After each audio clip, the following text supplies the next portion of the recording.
talking about environmental emergencies.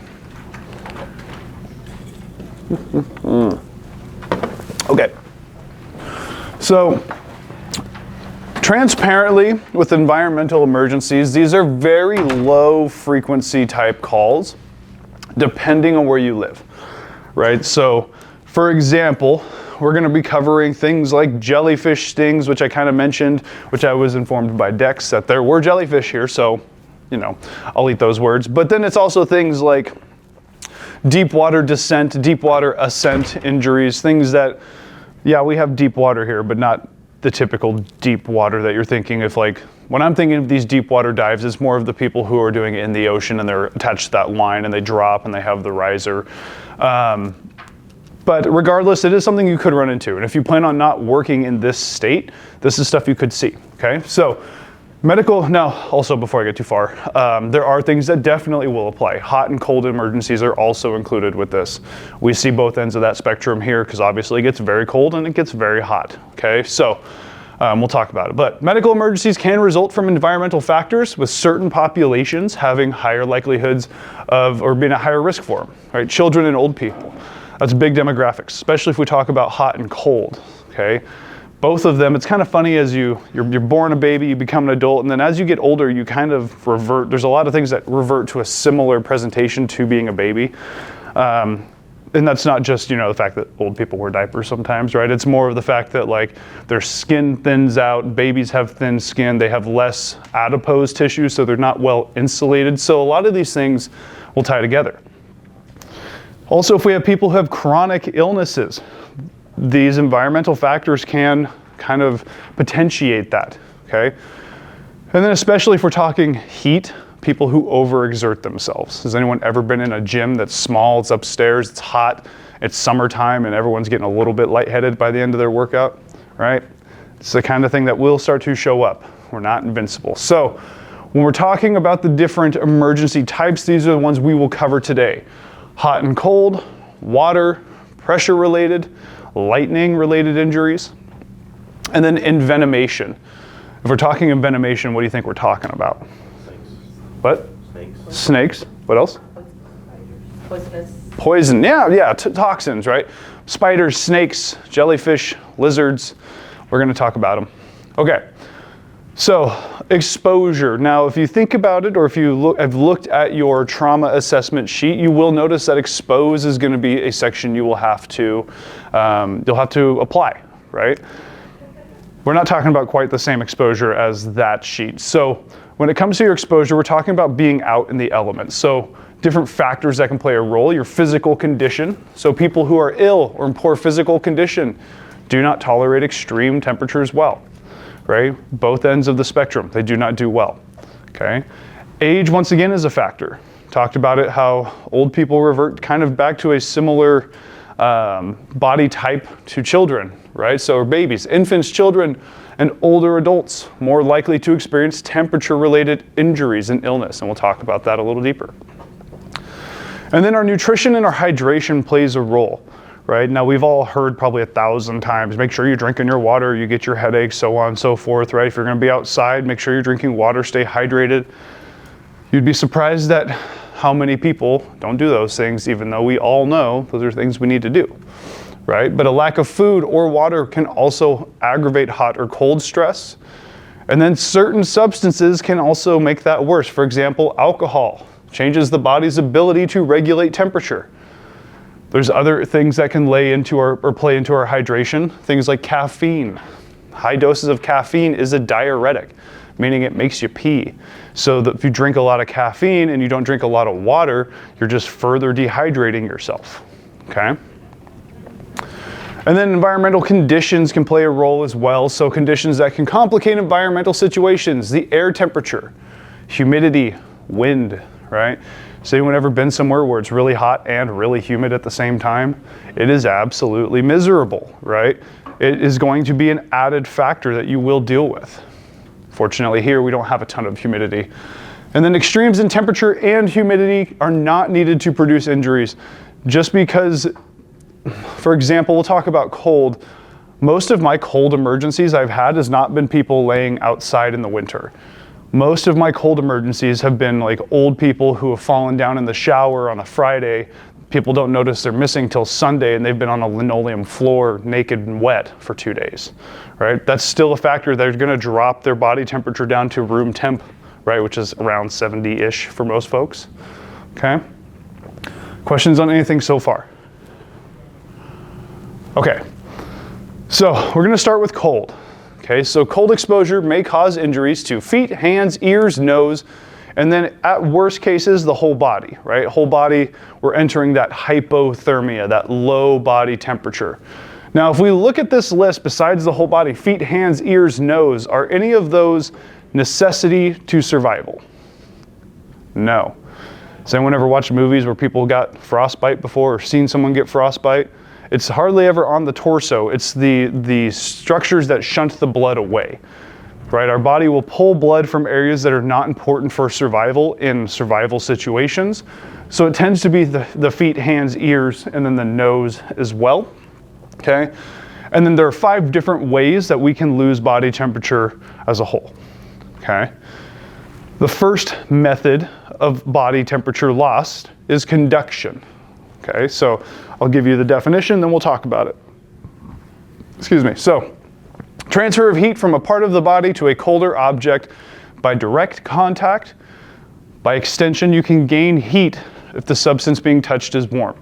Has anyone ever had really cold hands or feet and they put them on somebody, right? Put them on their back, on their leg, whatever, and you can feel if your hands are cold, you feel the warmth coming into your hands. If you're the one who's warm and they're touching you, you're losing all that temperature, right? That's via conduction, via touch. Okay, our body, when you feel cold, you're putting heat off. So when you're touching them, you're basically stealing the heat from another person, right? Now that's human to human conduction. There are things that are a little less forgiving, like concrete, right? Concrete's gonna do nothing but steal the warmth out of you. You might ambiently warm that concrete up, but it's not gonna warm you up to such an extent, or you're not gonna warm it up to the extent that it's gonna help keep you alive, right? The surface area of that concrete and the temperature is gonna do a far better job of pulling your temperature away than you are providing it to it, okay? Does that make sense? Everyone feel like they get conduction. So loss of temperature via touch, okay? The next one is convection. So transfer of heat to circulating air. When cool air moves across the body, we can lose temperature. You know when you go swimming and you get out and that one breeze hits you, and it's like, ooh, that was a little chilly, right? That's convection. That's air stealing the heat that your body is putting off, okay? Inversely, most of the ovens that people have in their house are convection ovens. They cook by heating up the air in that little box. Okay, so convection has to do with the air around us, not so much direct contact. Conduction is contact, convection is air. Okay, everyone feel like they're grasping it. Okay. The next one is evaporation. So conversion of liquid to a gas, which we do this. This is our natural mechanism if we get too hot, right? We sweat. We sweat with all the heat. Eventually that sweat will start to evaporate off, and that produces a cooling effect, okay? Same thing though is if you're wet and you're in a room that's hotter than freezing, that water will eventually evaporate off of you. But at the same time, if it's at 70 degrees and you're already losing that temperature, think about the story I told you or the example I told you of the older folks who've laid on that linoleum floor. There's a couple of factors working against them. If they're wet, first of all, they're gonna have that evaporation over time as that room temperature, 70-ish degree room, takes that water off of them. By extension, they're also losing temperature via conduction, right? Because they're touching that cold linoleum floor. So it's not always just one factor or another. Sometimes they start to intermingle, okay? Now the next one is radiation. Transfer of heat by your radiant energy. That's why if you find yourself standing in a cold room in the corner, you may eventually start getting cold. Your body is putting off your body heat, okay, at all times. That's why if you put a blanket on or a jacket, your body temperature will actually insulate itself and start warming you up, okay? But if you're standing in the corner of a room, especially I've had patients who we've walked in and they've been in a big empty room, butt naked, over time, they're gonna start getting cold. Right? It's the same thing as if you turn the temperature down in your house and you don't have a blanket and you're just laying there, and eventually you start getting cold. It's because you're radiating all of your heat away from you, okay?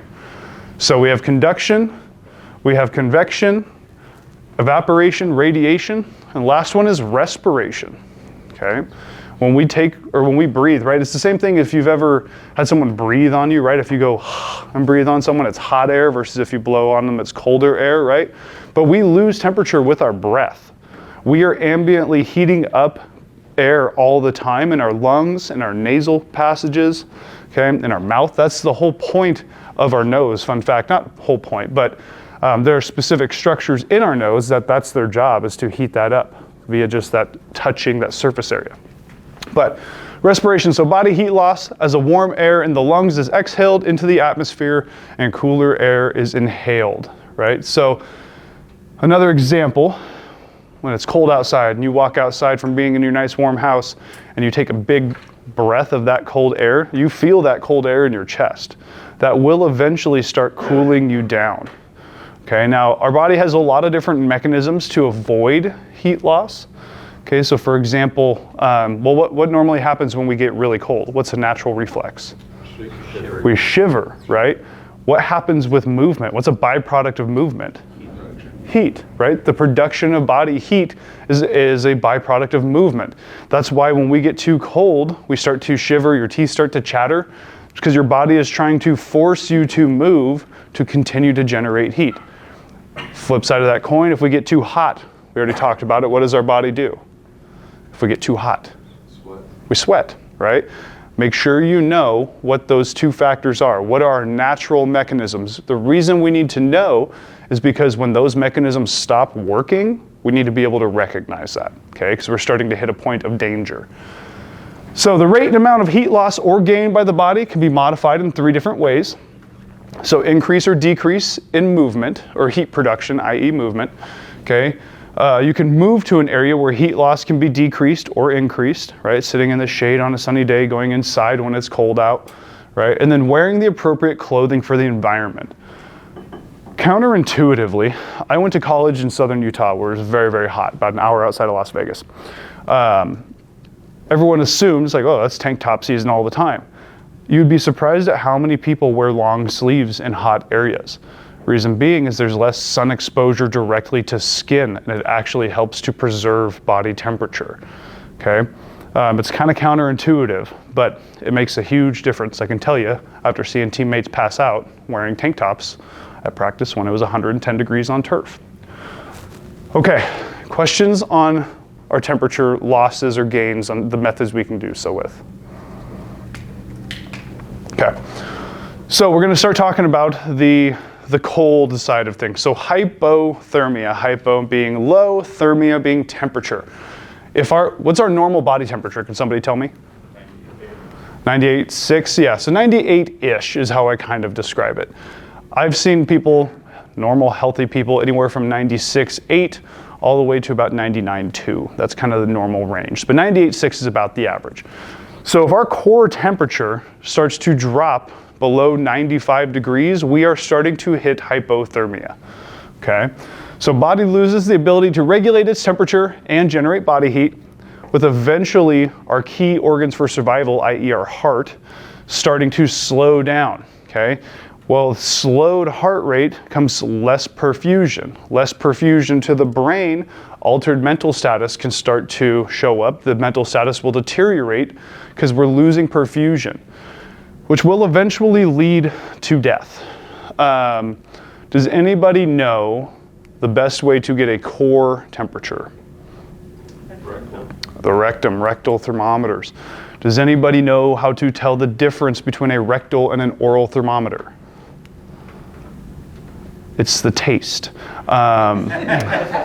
No, so rectal thermometers are red, oral thermometers are blue. Be better than I am. I once put a rectal thermometer in somebody's mouth. It did have a sheath on it though. Also, to my credit, that gal, I'm pretty sure, was a substance user and had less than 3 teeth in her head, so I'm sure it's not the worst thing she's ever put in there, but still try to avoid that one, okay? But yeah, anytime we're below 95 at our core temperature, and we will get rectal temps on people who are really, really cold, we got to be concerned about hypothermia, okay? And we'll talk about management here in a bit. Now, different means for hypothermia showing up. So air temperature does not have to be below freezing for it to occur, right? Talked about it, people being in their bathroom, right? They fall down, they're wet, they're cold, they're laying on linoleum, okay? The air doesn't have to necessarily be super freezing. It doesn't have to be cold. It just has to be lower than our body temperature for us to lose temperature, okay? And it can be quick or gradual. It really just depends on the environment around you, okay? It also depends if we're gonna lose temperature via conduction, how cold what we're touching is. So, demographics at risk. Homeless people, or those who lack those who have homes lacking heat, right? Kind of makes sense. If they're outside, they're exposed to the elements all the time. Or if someone's, for whatever reason or another, not turning on the heat in their house, run the risk of cold. Swimmers run the risk of losing temperature. Now, there's a couple of factors to that one as well. The water they're swimming in, right, via conduction, and then keep in mind if they're in cold water and then they get out of the cold water and then a wind blows by, they're losing their already lowered body temperature, okay? And then geriatrics, pediatrics, and ill individuals. So geriatrics being our old, pediatrics being our young, and ill individuals, the chronically sick. We'll talk more about peds, or you'll talk more about peds down the road. Pediatrics in particular have less adipose tissue, right? That's why babies, when they're born, they're kind of thin and then they fatten up over time, right? Usually in the first 3 to 6 months or so. But they don't have a lot of adipose tissue. Well, adipose tissue insulates our body, helps us retain temperature. So if we're unable to do that, we start to lose temperature or gain temperature at different rates, faster rates. Same with older people. As they get older, skin tends to get a little more frail, fragile. Things like skin tearing shows up because of how papery it can become. But same thing, they start to lose adipose tissue as well. They start to lose muscle mass as well. So not only are they losing insulation, they're losing the ability to warm themselves back up because muscle mass is decreasing. Okay? Questions on those at all? Yeah. Yeah, it's kind of an off-topic question, but so I remember learning earlier about like the baby blocks for the fire department. Okay. Since they're babies, do the fatality rate, is it usually like pretty low? For like just because they are outside for like all night or something? When you say baby box, what do you mean? Safe haven. Yeah. Safe haven. Safe haven. Oh, I see what you're saying, like for the drop off. Yeah. The likelihood, so kids retain their temperature well when they're wrapped up and bundled well. Okay. And so especially with kids, it's a surface area, right? The more skin we have available, the more temperature we can lose. That's why babies wear hats all the time. It's not just because they look cute, right? It's because it actually helps hold in that temperature. And kids have giant domes compared to their small bodies, so they put off a lot more temperature through their head. So if you actually keep a kid's like a hat on and just bundle them up, they can comfortably last in really cold temperatures.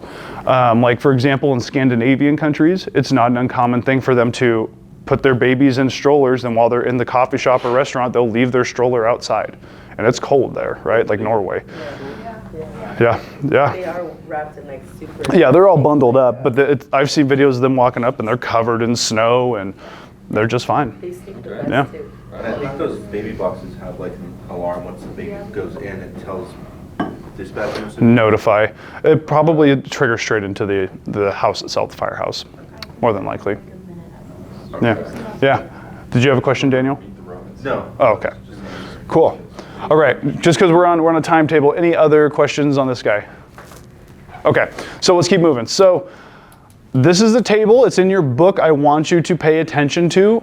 You should spend time studying this. This is the best option for outlining as hypothermia progresses. At least from a study perspective, I found this to be the best one. Okay, so signs and symptoms become more severe as the core temperature falls. So hypothermia kind of runs through 4 different stages, with the last stage being they look dead or are dead, okay? But mild, moderate, severe to death, excuse me.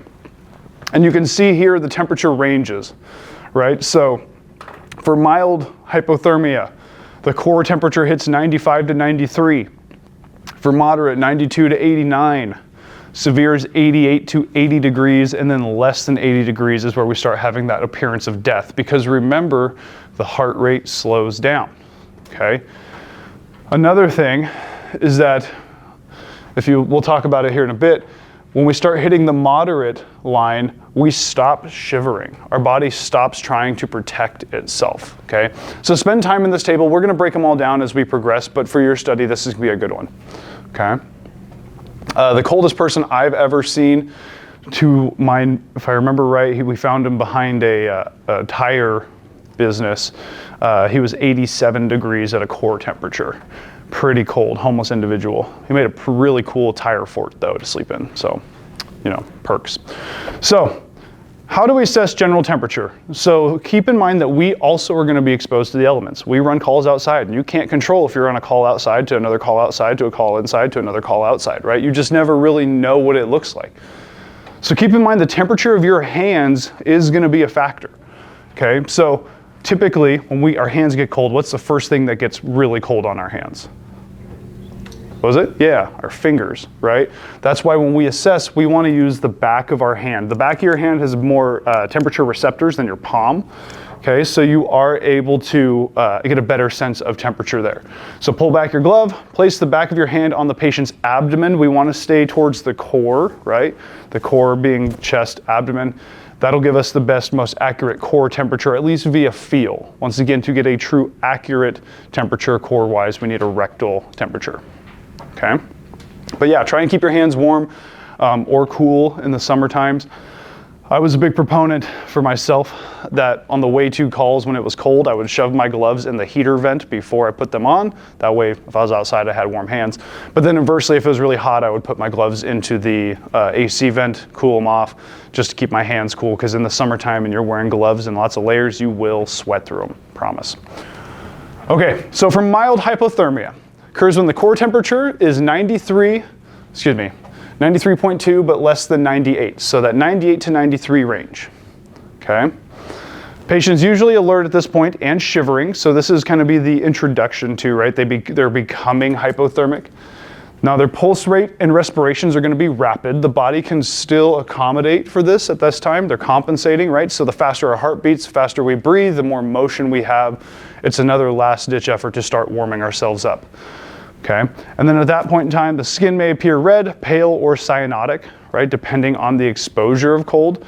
There are also conditions that can play a role in this. Has anyone ever heard of Raynaud's before? Raynaud's disease? When people get really cold who have Raynaud's, their fingers turn like a white color, like it's almost yellow. They get so white.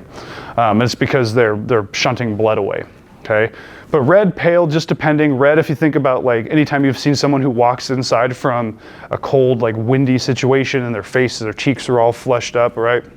And then the longer they're out there, cyanosis will start to show up. So blue starting to show up in the lips, maybe the fingernails, okay, as we're starting to pull blood towards the core. Questions on mild hypothermia. Okay, now where this starts to progress is when we hit the moderate line. Okay, so moderate hypothermia, anywhere from 93 to 85 degrees Fahrenheit. Okay, at this point in time, our natural mechanism to warm ourselves up disappears, right? We are no longer shivering.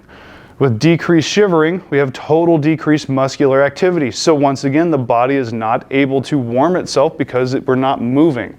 Movement is our generator of heat, okay?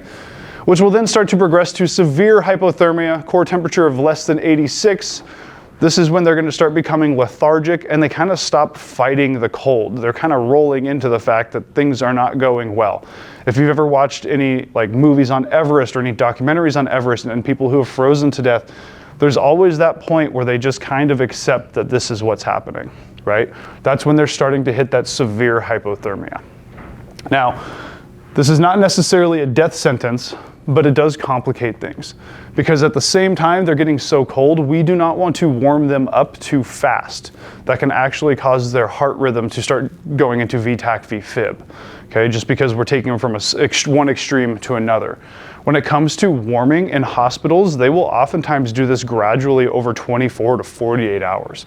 And they're gonna be doing it usually with ambient temperature around them as well as IV fluids, okay? Questions on this at all? We'll talk about our treatments as well here soon. Okay, now if the body temperature is 80 or less, pulse becomes slower and weaker, the heart is slowing down. It's getting hard for it to function, okay? They can also start going into cardiac dysrhythmias, the big one being VFib, okay? What kind of rhythm is VFib? Can we survive in VFib? No, what do we gotta do if we see someone in VFib? Shock them, CPR, it's a big one, yeah. Cordial thump, it's a big one. That's actually a thing, and you hit people in the chest. Yeah, it's a witness thing, we'll talk about it, it's cool. I never got the chance, I'm pretty sad about it still. Now, patients may appear dead or in a coma. So big takeaway of cold. If we walk up to somebody who's been they're sleeping out on the concrete overnight, it's been 15 degrees or less all night. We are not going to assume that they are dead until they are warm and dead. If they are cold and pulseless, we still got to treat them accordingly. They're not dead until they are warm and dead, okay? That is a big takeaway of hypothermia.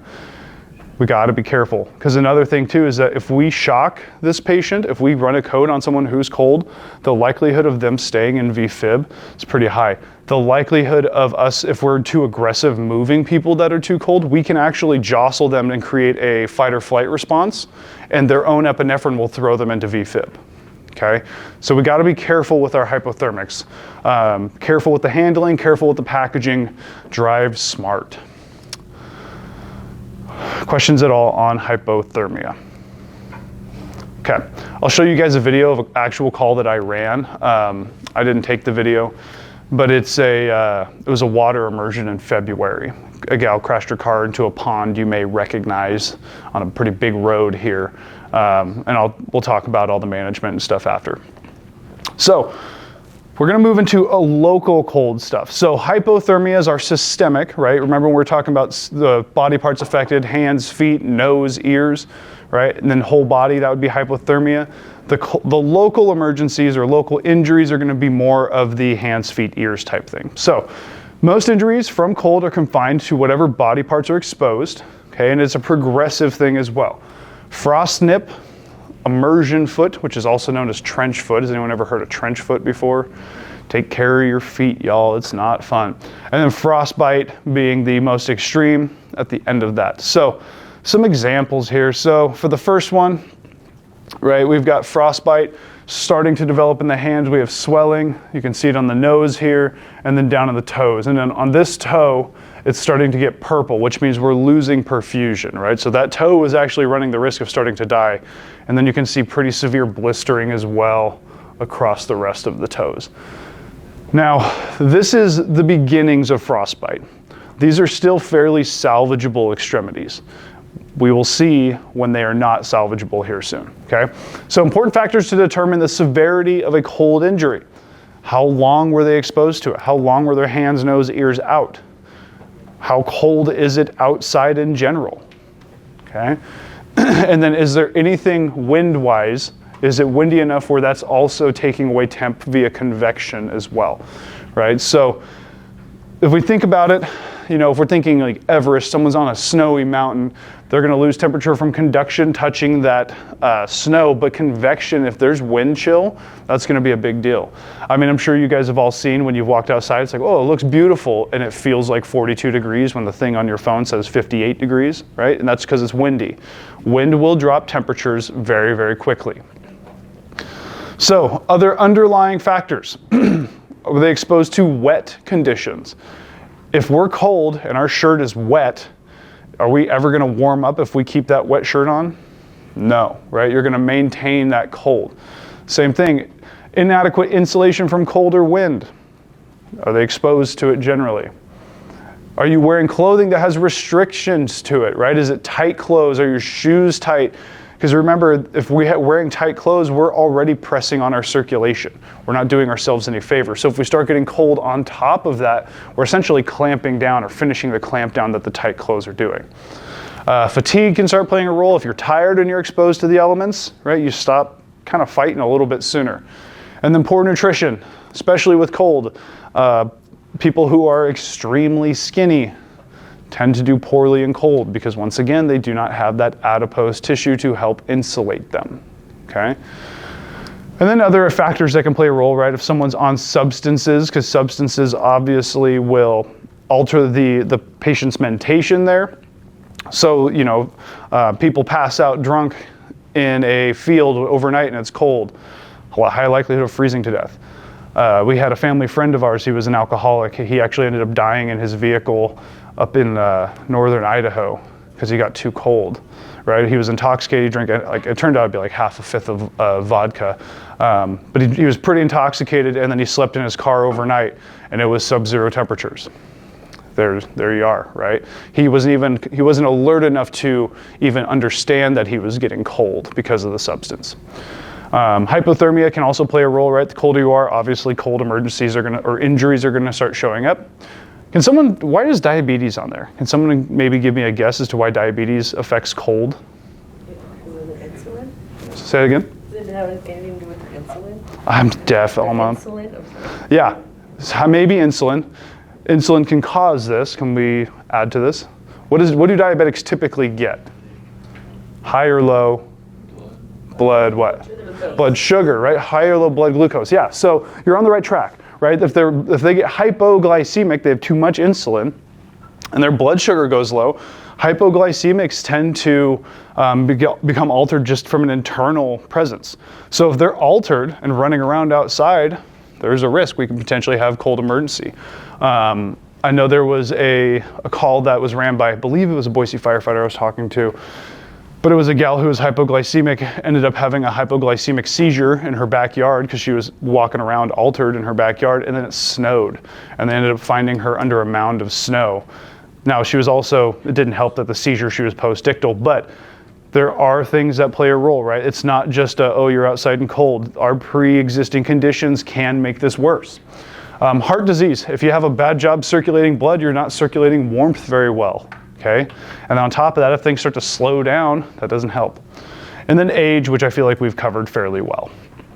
Questions on cold injuries. We're gonna go into a little bit deeper on a couple of them here soon. Okay, so Frostnip and immersion foot. So Frostnip, I think of this Frostnip as progression to frostbite, okay? A nip is not as bad as a bite. So, Frostnip, after prolonged exposure to cold, the skin may freeze while deeper tissues are unaffected. So it's more of a superficial thing at this point. The outer layers of our skin are starting to freeze. The internal layers are still warm enough for them to be fairly functional, caveated depending on how long they're exposed, right? Now, usually affecting our ears, nose, and fingers, usually not painful. So at this point in time, the patient's not usually aware of the fact that they're even getting that cold, that they're developing this injury yet, okay? They can still develop, if they're paying attention to their environment and they look at their fingers, they may notice that things aren't working very well. Has anyone ever been really cold and their fingers don't work really well, right? You're working your way towards Frostnip at that point in time, okay? The next one is immersion foot. So prolonged exposure to cold water, which is very common in hikers and hunters. Do you think this has to do with water necessarily that they're walking through, or what else can make our feet wet? Sweat, right? That's why if anyone's a hunter, hiker, I'm a big hunter, when we go out, we gotta make sure you're dressing warm enough for the elements, but not so warm that you're gonna be sweating, because that sweat will eventually cause problems for you. I actually gave myself a minor case of immersion foot when I was younger. Played soccer all through most of my life, through college, a little bit after. And I had an all-day tournament, and I didn't take my cleats off all day. It was like a 12-hour tournament, it was hot. And so my feet were just in my sweaty socks all day and my wet shoes, and my feet hurt so bad the next day. It was like pruny to an extreme. Painful, very, very uncomfortable. And that can be progressive as well, because if you get too far on that trend, you can actually start killing the skin, and then you can start having what's called sloughing, which sloughing is pretty nasty. Sloughing is when the skin essentially just falls off. Okay, there's nothing really holding it on anymore. So signs and symptoms of our immersion foot: pale, cool skin. The normal color does not return after palpation. So we're kind of doing the same thing we would for cap refill, right? We're causing that blanching. Blanching is what it's called when you pinch the nail and it turns white. When you pinch them or you palpate them, that white might take longer than 2 seconds or might not return back to the normal color at all.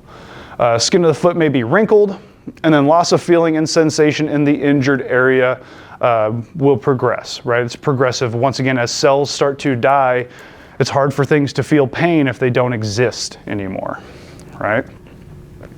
Questions on Frostnip or immersion foot?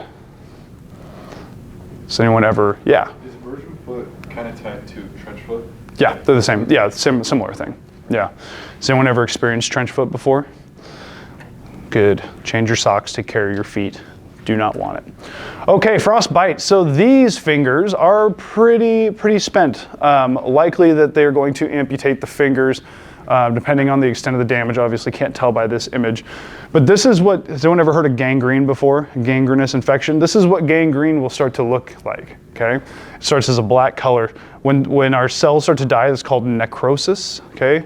Necrosis is just dead cells, okay? And these can get pretty nasty. Gangrene has a really bad smell too. You will be, unfortunately, familiar once you see it once or twice.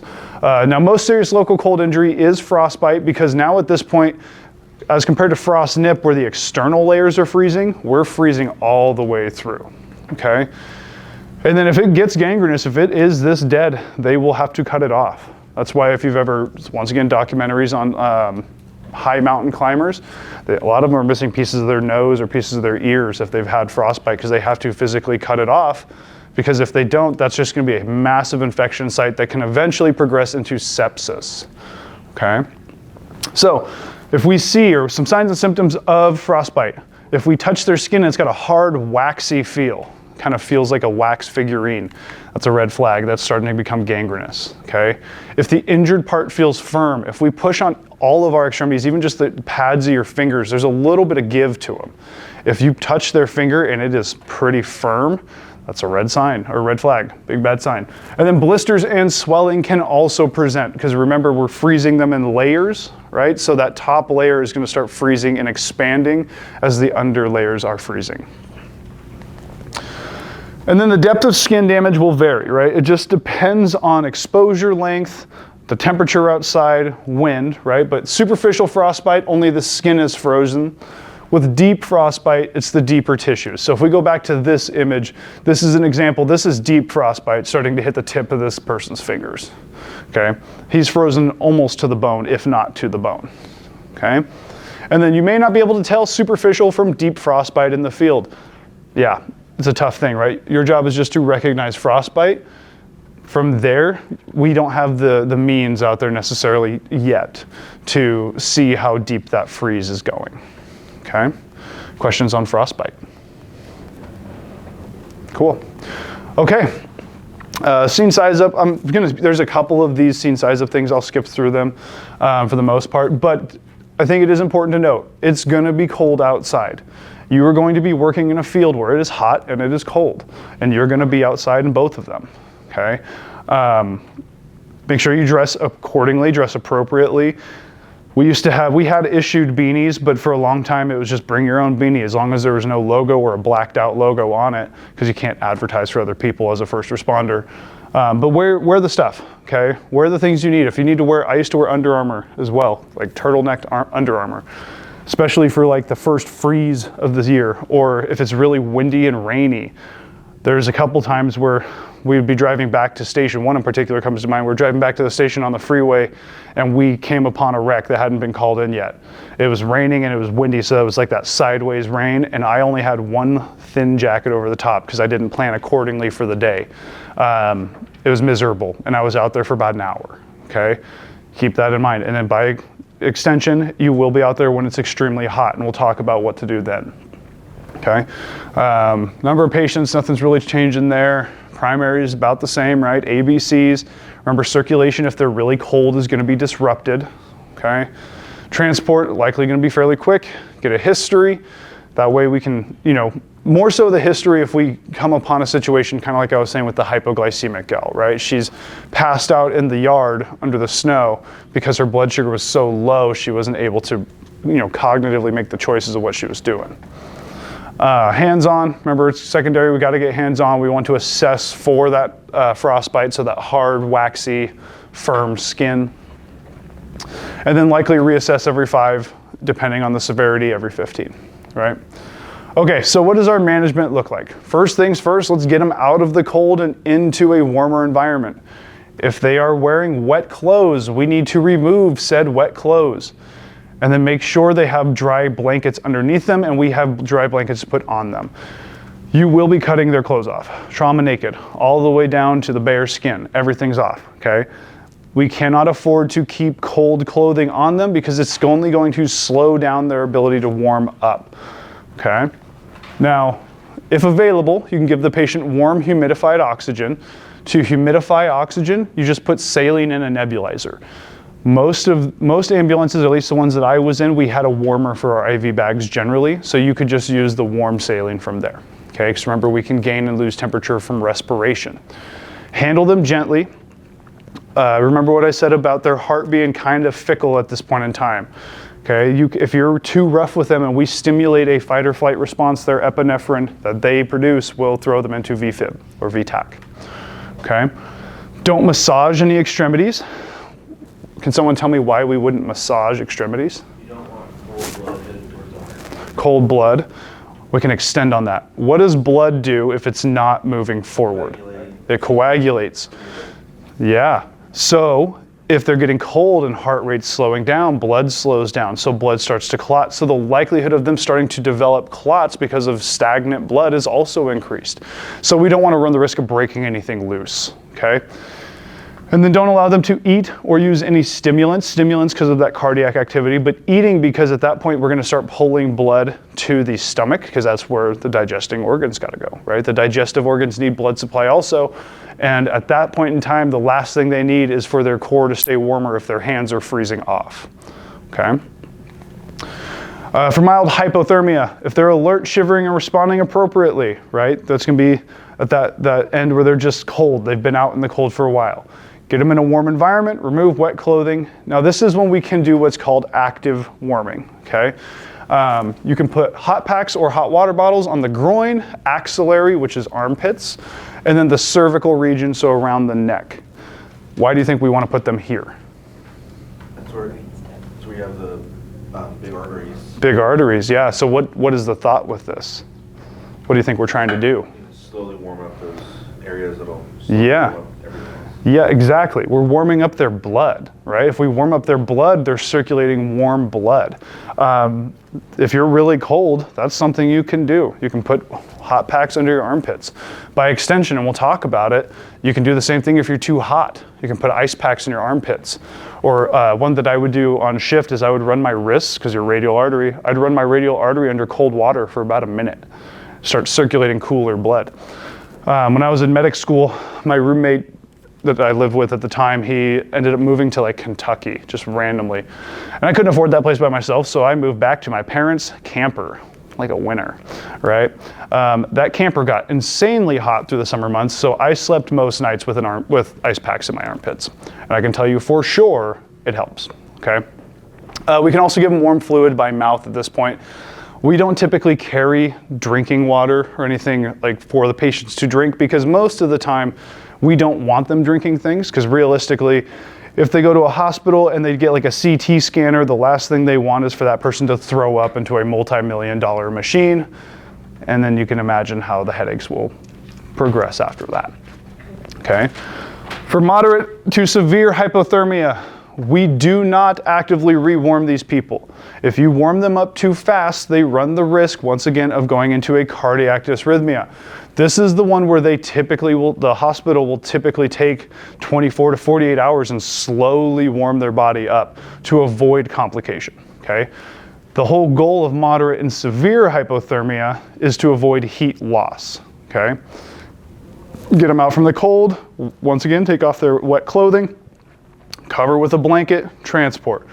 That's really all we can do. It's just cover them with a blanket, let their own body heat start to, I'll come back to you, let their own body heat start to gradually warm them up, and then the hospital will take over from there. Yeah? So for transport, like if the van or the ambulance is hot, like would you cool it down a little bit? I would try to keep it, I wouldn't crank it all the way to high, but maybe a little bit under, right? Just from the idea of we just don't want to heat them too fast, but I think another consideration is what is our transport length, right? So I'll show you guys the call that I ran. We're going to take a break here and I'll show it to you after.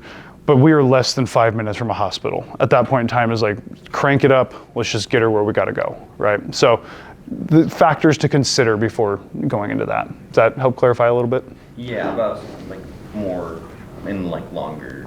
Yeah, I would say if you're gonna go longer, try not to keep it cranked as high as you possibly can.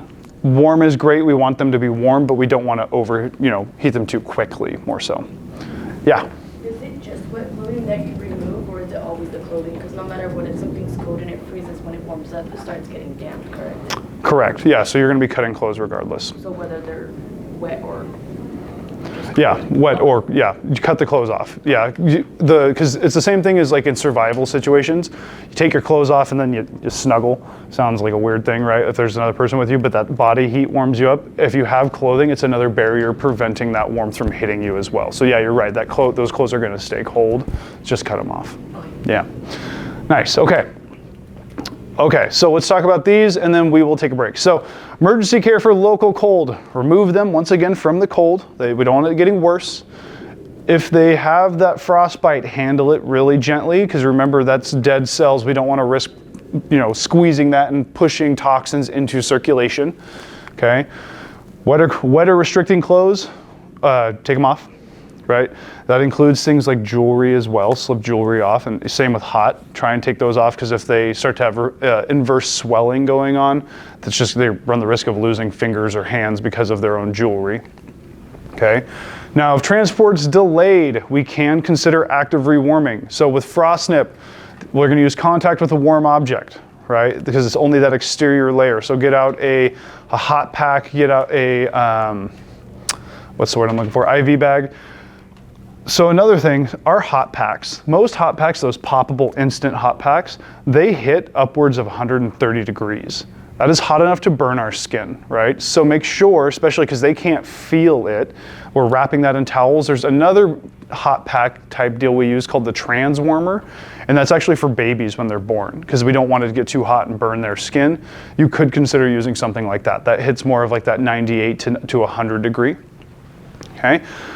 With immersion foot, remove the wet shoes, boots, and socks, and then rewarm gradually. Take them off, get them under blankets, remember dry blankets underneath or towels underneath.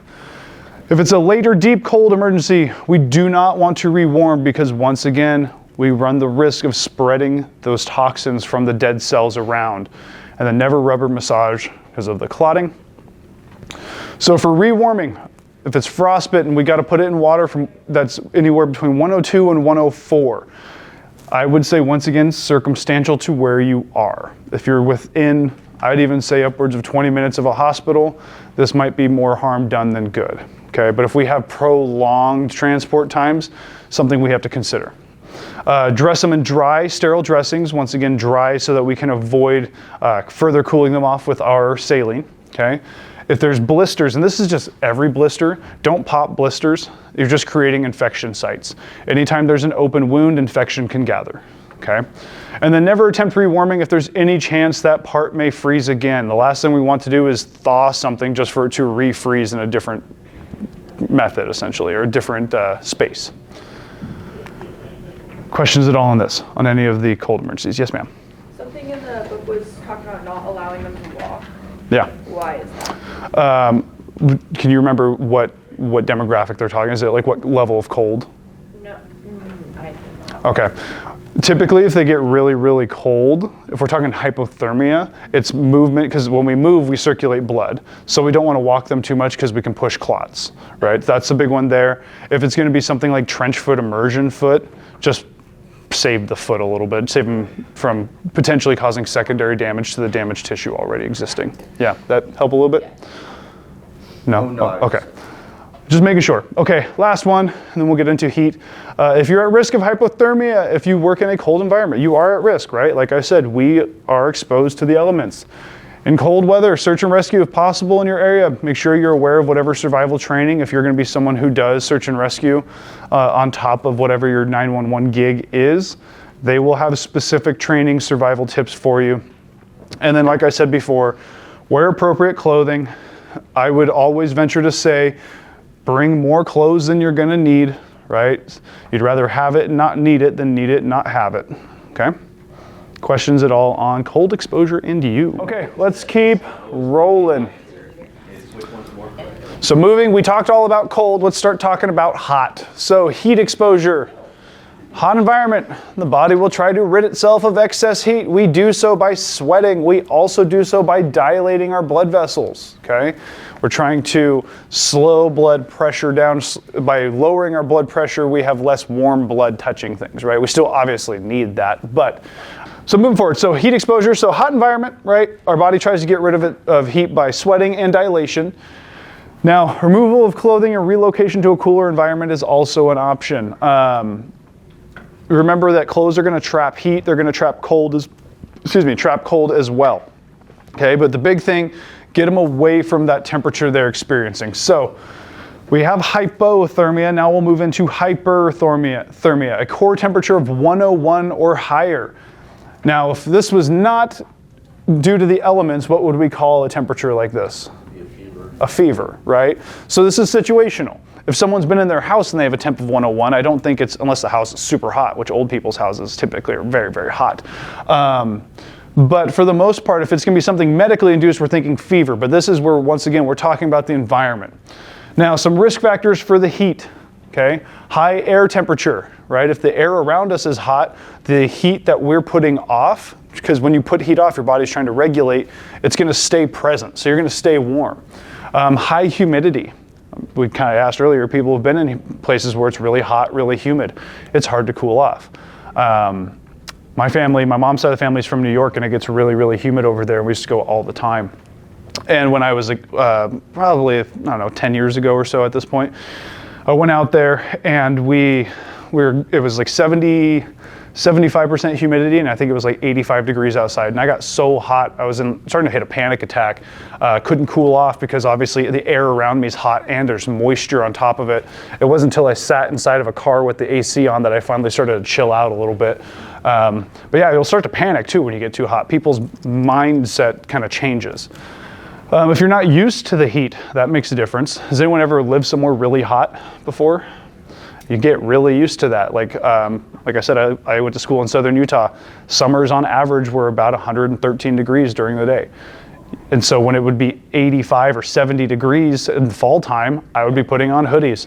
I would not do that here, right? Same kind of idea. And the same thing can apply to cold, right? People who are from places like Minnesota, Alaska, they handle cold a lot better than people who are from Arizona, right? And then vigorous exercise. Once again, movement generates heat. So if we're exercising and working out hard, not only are we sweating because of the effort, but we're sweating because of our temperature. Now through that sweat, we're also losing electrolytes, right? That's why Gatorade replenishes your electrolytes. Electrolytes play a big role, especially in cardiac function, especially in muscle function.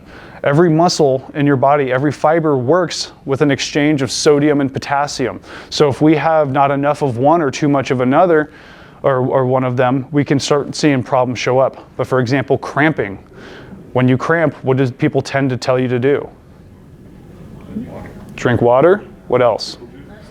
I heard pickle juice. What did you say? Mustard. Mustard, yeah. Salt.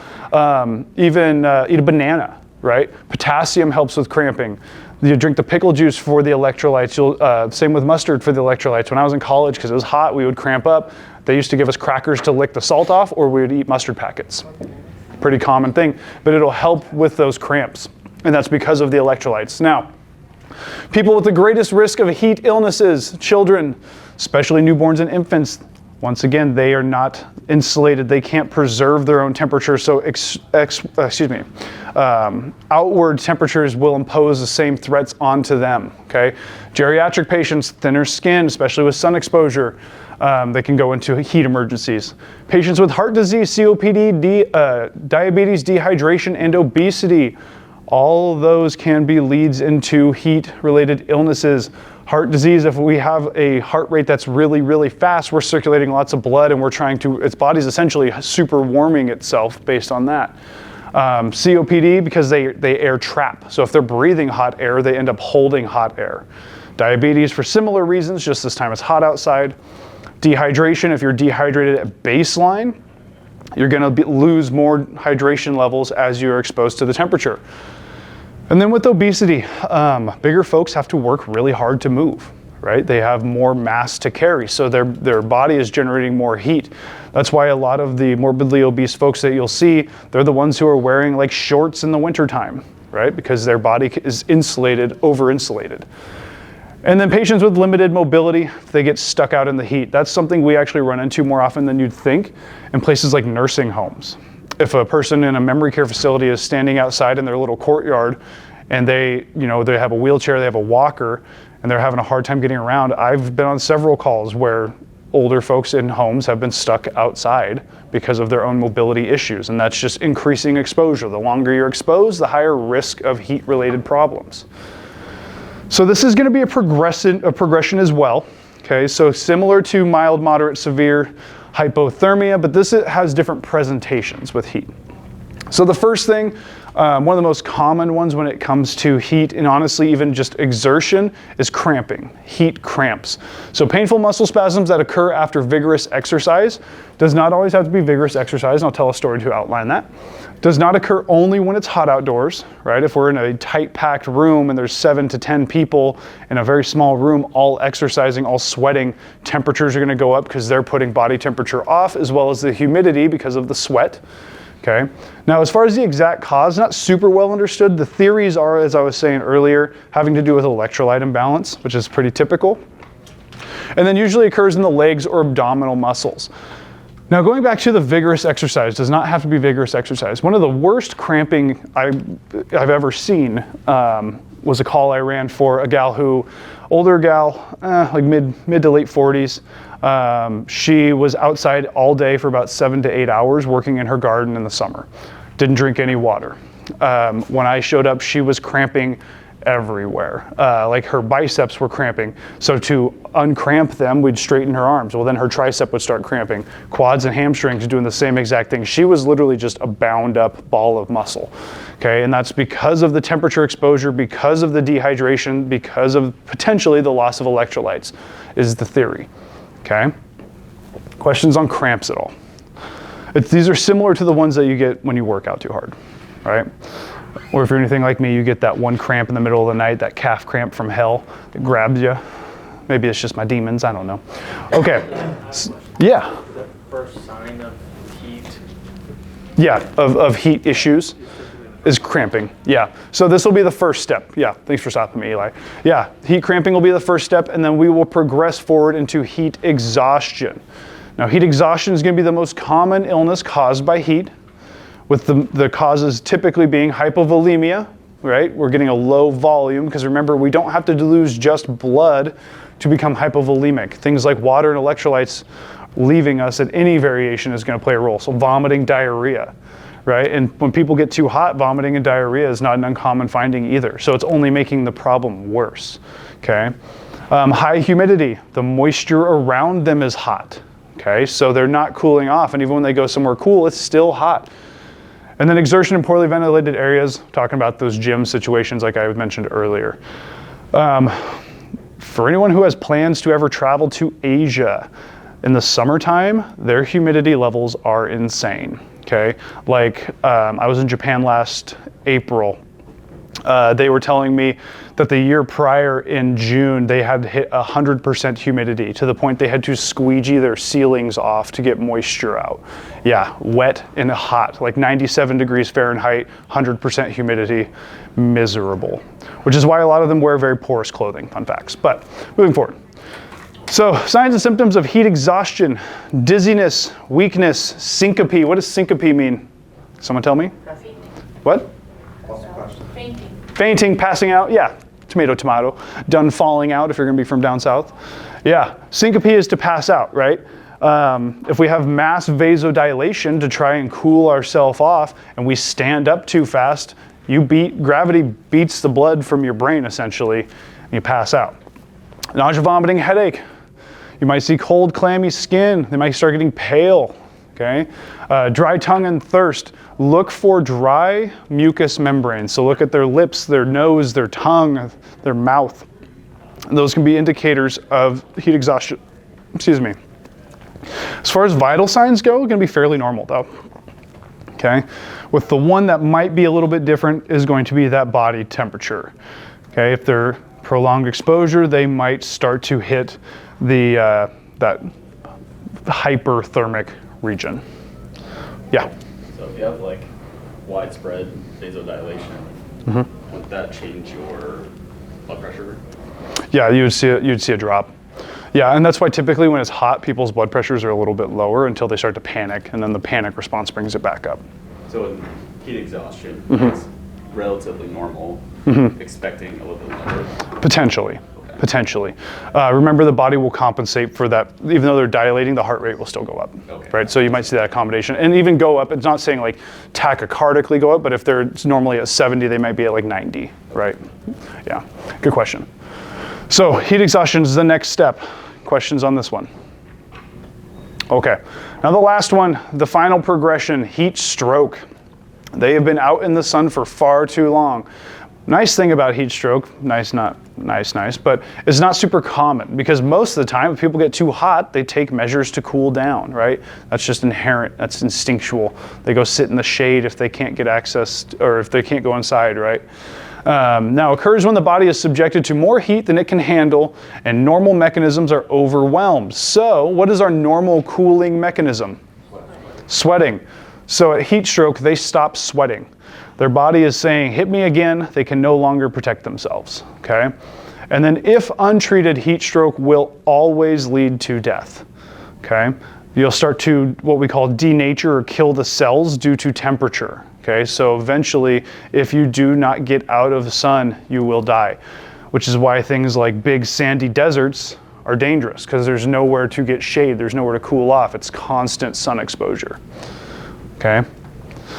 So, typical onset situations when heat stroke can show up. Vigorous physical activity, once again, if you're somewhere hot, you're outside or you're in a poorly ventilated area, right? It's gonna start getting humid if there's a lot of people in there. That can start leading to heat stroke. During heat waves, if you don't have sufficient air conditioning or ventilation, right? If you're not at least turning the fan on, opening some windows and getting that hot air out or trying to get hot air out, that can affect it. And then children left unattended in locked cars on a hot day. I feel like that one's fairly straightforward. I feel like it's not news that windows get punched out if a kid or a dog, let's be honest, is in a car on a hot day. I've seen it happen quite a few times. I've seen firefighters punch out windows, not physically. I've seen one guy, I'll come back to that later, but they'll break the windows so that they can get the babies out, for sure. So signs, symptoms of heat stroke: hot, dry, flushed skin, body temperatures quickly rising. We are hitting 101 and north of that fairly quickly. They're changing behavior.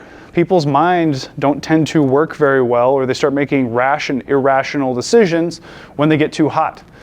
You can have unresponsiveness leading to seizures. Okay, you can have a rapid, weak pulse because that vasodilation is increasing, right? So we're starting to compensate. We're essentially going into a shock. Increased respiratory rate. And then cessation of perspiring, they stop sweating. Yeah, changes in behaviors. Anyone ever been somewhere where they're really hot and they made a decision that was like, that was kind of a bad choice, but they made it irrationally? For me, it was always like the first 2 weeks of my soccer camp, the 2-week camps of college. It's really hot. We used to run on a stone stadium. We would be doing stadium running. The amount of times that I've thought of like, if I fall on my head, he can't make me get up, right? But then I watched one of my teammates fall and bust his knee wide open. He said, get up, keep going. I was like, whoa, really glad that I didn't fall on my head. But I did shave my head after a few of them. Irrational, right? Or if you ever watched like Napoleon Dynamite, right? When he shaves all his hair off, right? It gets a little bit irrational, like my head was hot. People make weird decisions when they get too hot. Fun facts. Okay, questions on heat stroke, heat cramps, heat exhaustion, progressing to heat stroke. Okay, so scene sizes up once again. Pay attention to the environment, stay hydrated. In the summertime out in the field, I know that this field thrives on caffeine and hatred. I know that. Try to, if you're gonna be drinking excessive amounts of caffeine, you need to follow up with water, okay? Especially if you're working in fire, at a fire department, right? Because you don't know if you're going to be walking into an even hotter building, right? Because of fire, you know. So keep that in mind. Make sure you're keeping yourself hydrated because you want the ability to perspire. Because if you're too dehydrated, you don't have any moisture to give. You're going to get too hot. Which is also why most ambulance, or at least here locally, we will do, if there's a structure fire, we will always have an ambulance that if it's a working fire, they'll post up and we're going to take vital signs because they're only allowed to be in there for so long. They can only go through so many tanks of oxygen, but they need to get out of there, cool off, and kind of reset before they're allowed to go back into the fire as needed. Yeah, and they also, firefighters will start to stink, and when there's 6 of them who are super sweaty in the back of your little ambulance, it gets pretty old pretty fast. Okay. History, be aware of it.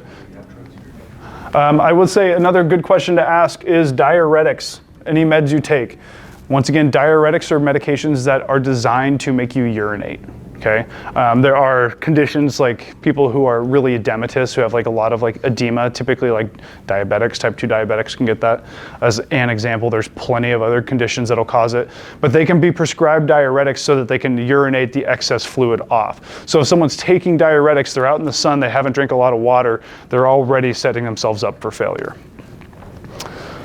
Okay, secondary cramps, not much we can do for. Realistically, we're just looking for associated trauma. Okay, and remember, people make irrational decisions when they get too hot, so it could be any variation of what that trauma is going to look like. Same thing, we don't want to overcool them in extreme circumstances, but we'll talk about it here in a moment. So for heat cramps, what are we going to do? First and foremost, remove them from the hot environment, get those hot clothes off of them. If you're not going to cut the clothes off or take the clothes off, try to loosen them up a little bit. High flow oxygen as needed. Rest the muscles.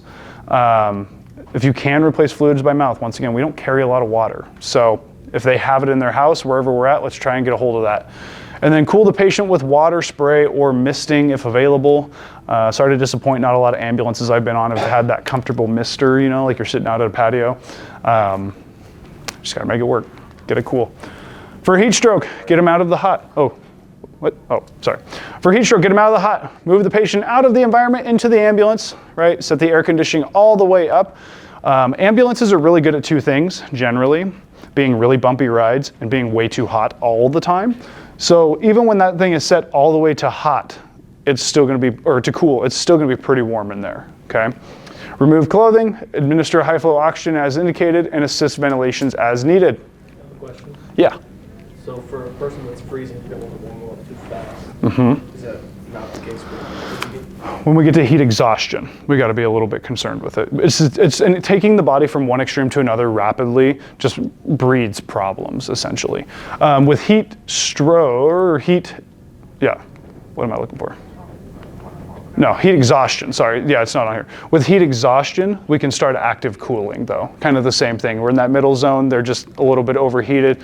We can use ice packs in the armpits, groin, on the neck. For you as a provider, run cold water on your wrists. It really helps.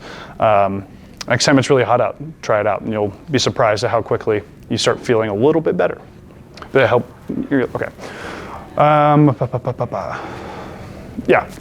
Okay, so cover the patient with wet towels or sheets, right? We can cool them off ambiently with that. You're just gonna have to replace it because if they're too hot, they're gonna dry those towels out over time. You can aggressively fan the patient. Make sure you're ruling out other reasons for altered mental status, right? The AEIOU TIPS mnemonic. Have you guys gone over that one yet? If not, you'll cover it with neuro. Yeah, that's gonna be one that we need to make sure we're ruling it out, right? We just don't want to miss things. We don't want to be like, well, they're hot, they're making bad choices when they're actually hypoglycemic or they're having a stroke, right? Check blood glucose, transport immediately to hospital. Make sure you let them know what's going on, right? That's gonna become problematic. Now the next one, call ALS if the patient begins to shiver, right? The body has now gotten to a point it's so hot that the brain's not functioning correctly and the function's inverse a little bit, okay? So they essentially start putting off all of they're trying to put so much heat off that the body's like, oh, we're cooling off too fast, we gotta start shivering. At that point, this person's life's in danger. They're too hot, now they're generating heat. As far as what we'll do, it's probably gonna be IVs and we're gonna get some cool fluids running with some temperature management. We can just watch it a little closer because we can keep an eye on cardiac activity a lot better. It's in our scope. Okay, questions on heat emergencies? Okay.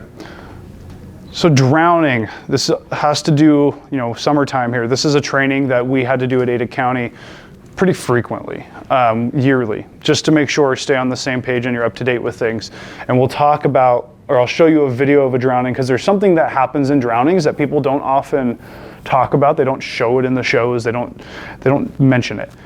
And it's jarring, okay? And I'll explain what it is later. So drowning, the process of experiencing respiratory impairment from submersion or immersion in liquid, right? So submersion, just going under, immersion being in that water for a long enough time that eventually you get a little tired and down you sink. Now, some agencies will still use the term near drowning to refer to a patient who survives at least 24 hours after suffocation in water, meaning they've breathed in a lot of water, but they're still alive after 24 hours. Okay, they might use near drowning. We never used it. There's a lot of kind of problems with drowning descriptions for a while. There's near drowning, there's dry drownings. It's either you're submerged and you breathe water in, or you don't. It's drowning or not. That's kind of the way that our agency defined it. Wherever you land might do things a little differently. Now, risk factors for drowning. I just want to see something. Okay, risk factors for drowning, right? If people are intoxicated, summertime, they're dehydrating, they're drinking alcohol, there goes the mental status over time. Bad choices can have alcohol issues or drowning issues. Pre-existing seizure disorders. Not everybody drowns in big bodies of water. Stealing one of Chris's stories, he actually had a patient, kind of a tragic thing. She had a seizure, she was taking a shower, had a seizure and fell. When she fell on the drain and ended up drowning in her own bathtub, right? Just because of where her body was. If geriatrics have heart disease, if they have heart problems and they're out swimming, when's the last time anyone went swimming, like lap swimming? It's exertion, right? You're working hard. So if your heart's already in a bad way and can't manage that, you're basically overexerting the heart, which then you can run into rhythm changes, you can run into syncopal episodes, passing out, and if they're swimming while they do it, there they go. Okay, unsupervised access to water, that's a big one with kiddos, right? Kids falling into the pool when people are turning their back. I had one drowning for a kiddo. Fortunately, none of my drownings were ever cardiac arrest inducing. But this kiddo, grandpa was outside with him and he's like, hey, I'm gonna go inside. And he literally was like, I was gone for a minute to go and grab like a towel, and I came back and he was face down in the pool. Don't leave kids unsupervised around water. A high horse moment for myself here is that if you're gonna have a baby, or if you have a child, I would heavily endorse doing infant survival swimming. They're fantastic, they save lives. I used to work at a gym once upon a time when I was in medic school, and there was a gal who would teach that. And one day I was touring this person around the gym, wanting to see if they wanted a gym membership. And as we walked into the pool, the lady literally went, and like pushed this little baby into the pool, and we're like, oh, well, this is not a normal day. And then the baby went up, rolled on its back, started screaming, and was floating, right? It was a 1-year-old at the time. So it's worth your time. It's worth your kid's life. It's like a few $100, but it's definitely worth the venture. Moving past that. So laryngospasm, right? Our larynx being our throat, you have a spasm. So if you inhale too much water, it can cause the muscles in your throat and your vocal cords to spasm and tighten up, right? Which is gonna be, your windpipe narrows, it's gonna cause a panic-inducing state as well. And if you start panicking while you're in big bodies of water, that's a good indicator that drowning is eventually coming, okay? So one last thing they don't talk about with drownings, and what can actually make drownings very difficult to manage, is foam, okay?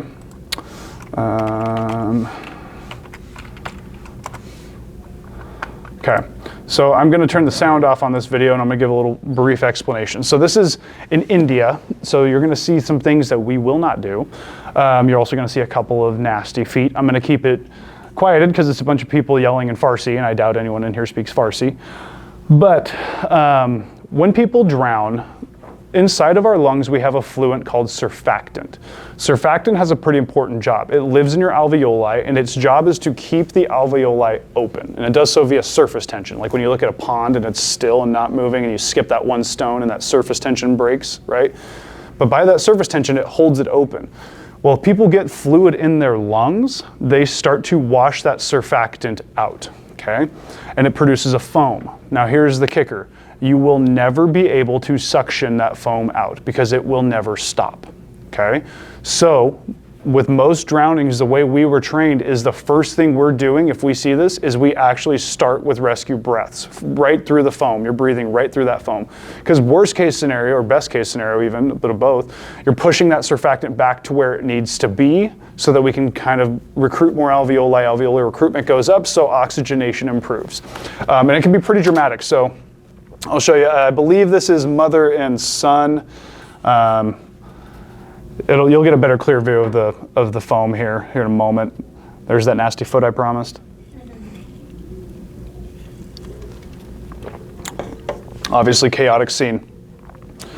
So that's the surfactant foam, right? So this is what we will not be doing. Don't do this. But as you can see, that foam is a constant stream, right? It is just piling out of him, and you're going to see mom here in a moment start wiping it away and try to give breaths, but she's distracted by the foam trying to wipe it away. But once again, that foam will never stop. Okay, it will not stop until we start getting that surfactant back into the alveoli where it needs to be. Okay, so make sure when we see this in drownings that we are bagging first and foremost. Okay, so everyone see how dramatic, and then they're doing compressions really low on the stomach, so every time they're pushing, more foam is coming through with each compression there. Questions on that at all? Pretty jarring stuff. You're in the Navy, did they talk about this at all? I was in the Coast Guard. Coast Guard. I've actually seen it. Yeah, it's pretty gnarly stuff, right? Oh yeah. Doesn't stop. Yeah. Yeah, you said boats, I made an assumption. Yeah. So yeah, just keep that in mind. They don't talk about this often. This is not something that is ever really mentioned, even in like the TV shows, movies, even in a lot of literature. They didn't even talk about it in our drowning slides here, right? That is visually jarring, and that will throw you off your game if you see that, because you're gonna be like, what the hell is going on with this, right? So just keep that in mind. You will see that foam if the drowning is severe enough. Once again, it's the water getting to the lungs and washing that surfactant out. Questions? Yeah. If it gets to that point, is it too far gone? Is their alveoli Start crumpling. Yeah. Yeah, they start crumpling, and then it's not so much that we can't reopen them, but think about like a balloon, right? If you're gonna blow up a balloon, what's the hardest breath? That first one, right? Now we gotta try and reopen that with every single breath that we're giving at that point. So you have less effective ventilation after time. But that's why by hopefully bagging it through, we're at least getting some of it back in there. Not to say that like, I don't know how the outcome of that went, but you can still have viable patients who are having that foam if people are on top of it quick enough. Yeah, good question. Yeah. The general rule of thumb with drowning still you can drown in up to an inch of water. Wait, say that again? Is the general rule of drowning still you can drown in up to an inch of water? Mm-hmm. Yeah, and that's where like history and circumstances line up. Yeah, I've heard plenty of horror stories of people drowning in their showers because they fall in the drain, it's about an inch, they fall face down, they can't breathe anything else, and if they're postictal after a seizure, they probably won't come to. So yeah, it can be rough. Okay, so spinal injuries in submersion incidents. So submersion incidents may be complicated by spinal fractures and spinal cord injuries. That's why when you look at the pool, there's no diving in the 3-foot section, right? Because people they dive in, hit their head, spine injury, head injury, loss of consciousness at the bottom of a pool, problems arise. Okay, so assume spinal injury. If submersion resulted from diving mishap or fall, assume if the patient's unconscious in the water, right? It's either going to be something where if they're floating, like that kid I was telling you about, he likely did not hit the bottom. He was unconscious because of oxygen deprivation, and kids are breathers. They need oxygen a little bit more than adults, I'd argue. Okay, but if the patient complains of weakness, paralysis, or numbness, assume that there was some sort of contact. They hit the pool, somebody landed on them, whatever. Okay. And it's not always the traditional diving in. A few years back, there was somebody at the Boise River who actually ended up paralyzed because they were at the rope swing and the tree broke. It fell on them, broke their back while they were underwater. Okay, so things happen. So most spinal injuries and diving incidents are cervical spine, which makes sense. Our neck, after our head makes contact, our neck's the first thing to hit or to be kind of crumpled up. So we're still going to be stabilizing the suspected injury. You can actually do this while they're in the water. Is anyone a lifeguard or was a lifeguard at all? Yeah, you guys are trained all up on how to do this, right? Lots of techniques. I'm not going to front and pretend like I know them. I'm not a lifeguard. My wife is a lifeguard. She can tell you all about them.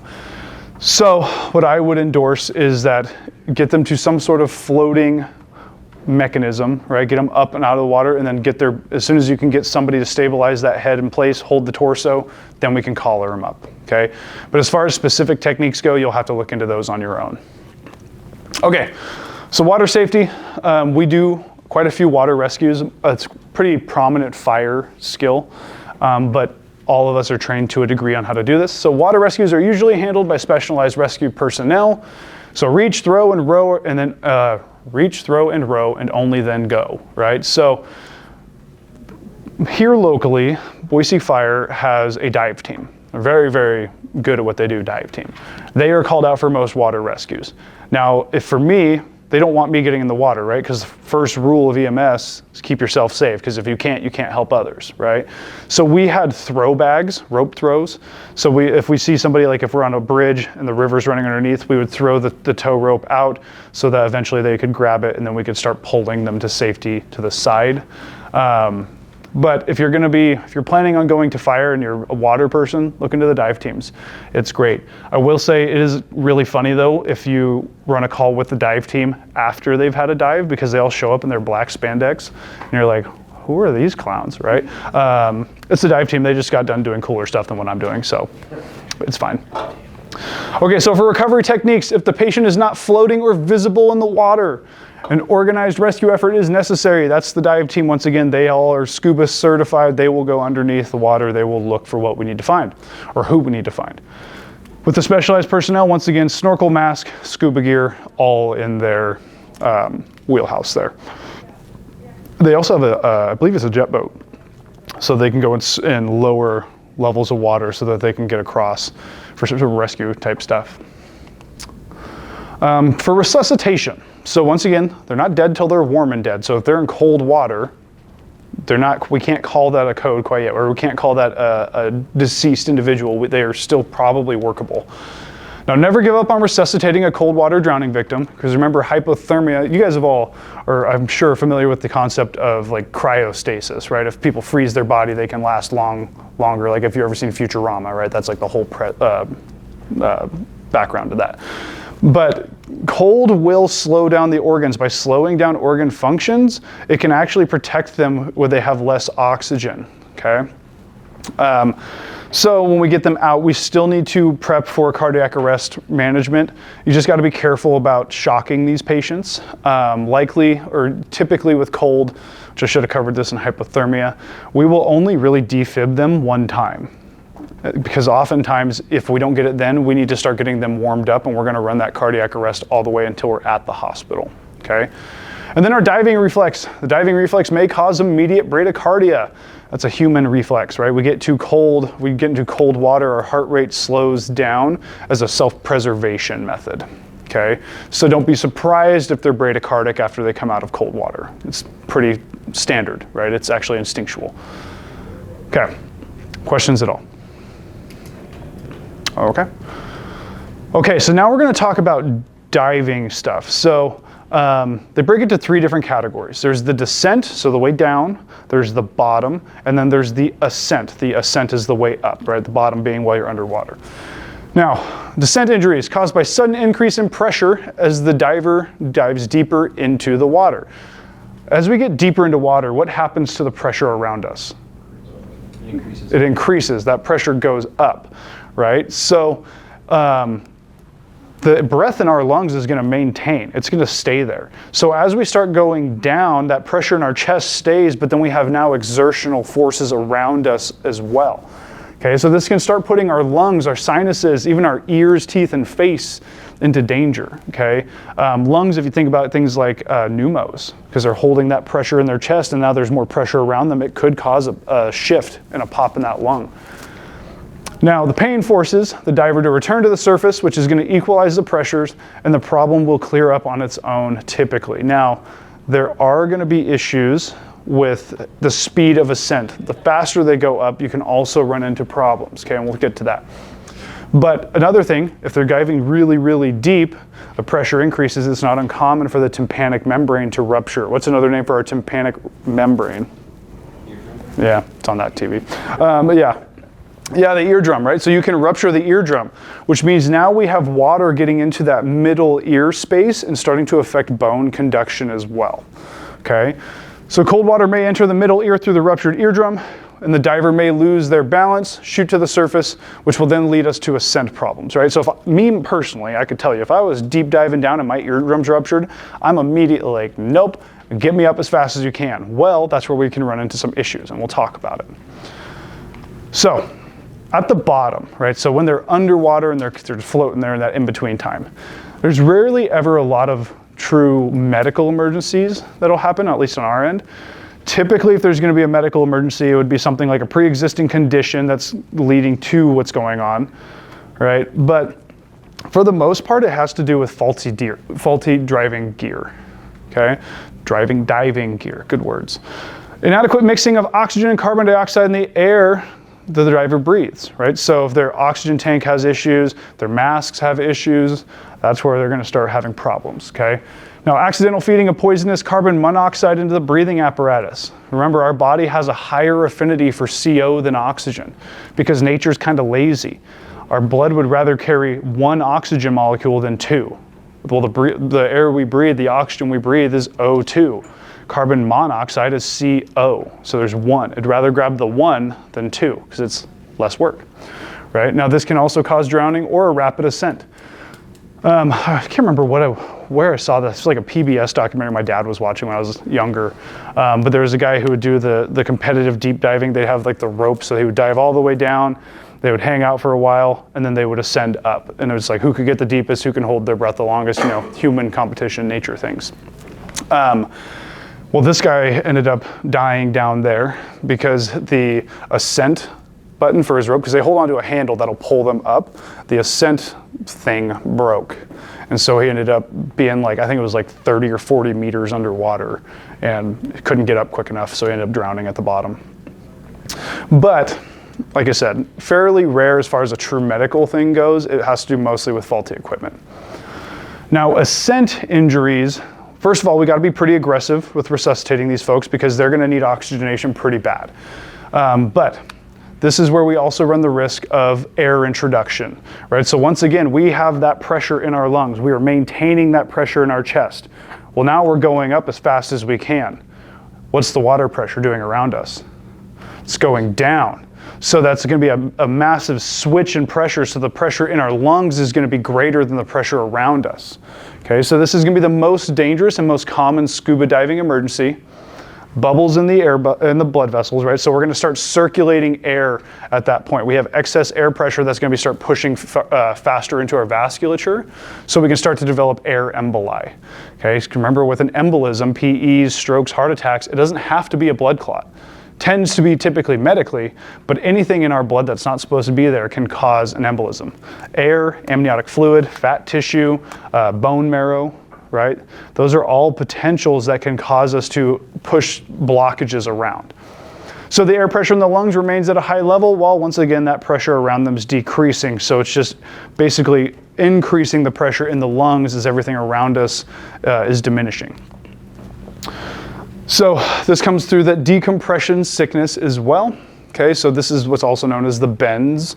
The air we breathe is not 100% oxygen. Typically scuba is, but if this is someone who took a breath at the top of air, regular air, and then descended and then held it and then is on the ascent, we also breathe gases like nitrogen. Well, typically our body doesn't utilize the nitrogen. It just kind of lives in the alveoli and you breathe it out, okay? So when we start dealing with the bends, that nitrogen is now starting to dissolve out into the blood vessels. It's starting to circulate. It's a non-functional, non-usable air for us. Okay, so we start to run into hypoxia-related issues because now nitrogen is dissolved and circulating rather than oxygen. So typically this will happen with too rapid of an ascent. Okay, if the dive is too long and you're really, really deep, right? So you're holding your breath for so long that now you're at this point where the pressure around you is once again greater than your internal pressure. You can start running the risk of your body utilizing whatever air it has, okay? And then if you have repeated dives within a short period, if you're going down, going up, not giving a full recovery, going down, going up, you run the risk, you're further increasing your odds of having this happen to you, okay? And this is why, like, one of my buddies is actually scuba diver certed. He's not allowed to scuba dive 24 hours prior to flight because there's that dramatic shift in pressures, right? If he's in an airplane, that pressurized cabin's gonna be different than the pressure down low. And it can actually start throwing the bends around as well. So complications, blockage of tiny blood vessels, depriving parts of the body of normal blood supply, i.e. perfusion starts to go down. There's severe pain in certain tissues or spaces, right? If we're talking the ears being one of the big ones, right? If we get that middle ear. And then abdominal joint pain, so severe the patient doubles up. Has to do with the pressure gradient changing from dramatic high pressure to low pressure, depending again, once again on the speed that they climb, okay? You may find it difficult to distinguish between an air embolus and a decompression sickness, right? Air embolus is that air being pushed into circulation. The decompression sickness is gonna be more of the nitrogen there. Air embolisms generally occur immediately on return to the surface, and then signs and symptoms of decompression may take hours, because remember, that's gaseous involvement versus something that's physically blocking blood vessels or blood supply. So our treatment is going to be, well, if they're in cardiac arrest, BLS, right? It's gonna be a lot of management. But as far as long-term treatment goes, they need a hyperbaric chamber. Those hyperbaric chambers will help to regulate the gases in their bloodstream. And we use this for other things as well, like carbon monoxide. Depending on the severity, depending on where you live, you may or may not have the means to a great hyperbaric. For example, I had a guy, we were dispatched out to suicide. The call note said dad killed himself with a lawnmower. So my first thought was that he picked it up and was like, damn, that's pretty metal. No, what he did is he boarded up his shed and turned it on, and it was a carbon monoxide poisoning. Way underwhelming in my head compared to what I was expecting. But his carbon monoxide level was so high that they ended up having to ship him to Salt Lake, because their hyperbaric chambers were better than the one that we could handle. Ours was not designed, the one here locally is not designed to deal with CO levels that he was at. So it's just to regulate the gases in the blood, okay? Questions on any of these? Okay. Scene size up. Nothing's really changing. Pay attention, wear your stuff. ABCs, history, get as best you can. Secondary, right? Realistically, we're worried about if we're talking about a diving injury, we just got to make sure we're assessing for lines of sensation. Okay. Nothing really changing outside of that. No. Okay. Every 5:15. So, what is our care for drowning? So immobilize, protect patient's spine if it's a fall or diving injury. Okay, if the patient is not breathing, once again, assist them with a BVM. We can breathe for them, right? Give them positive pressure.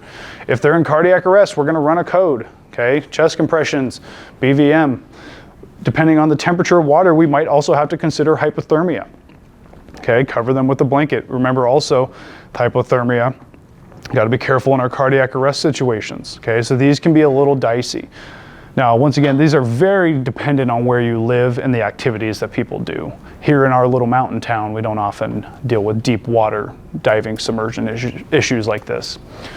For air embolism or decompression sickness in a conscious person, obviously get them out of the water first and foremost. Try to keep them calm as we can. For both of them, we want to get oxygen on board. We need to begin that perfusion cycle once again. Depending on where that air embolism is going to dictate what we're going to be dealing with, because we're moving a blockage, so it could end up in the brain, the heart, the lungs, the limb, right? It really just depends. Administer oxygen. Consider the possibility of a pneumo, okay? What's a pneumothorax mean again? What does that mean? Popped lung, right? Pneumo is popped lung. Yeah, so if we have a popped lung, what are some signs we might see?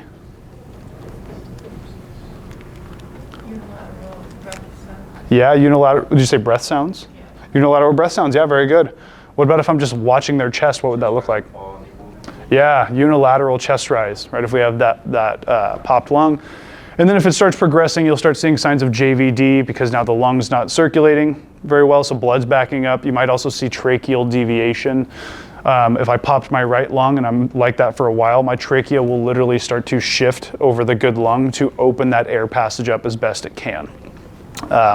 Which those are very late signs, and those people are in a bad way very quickly.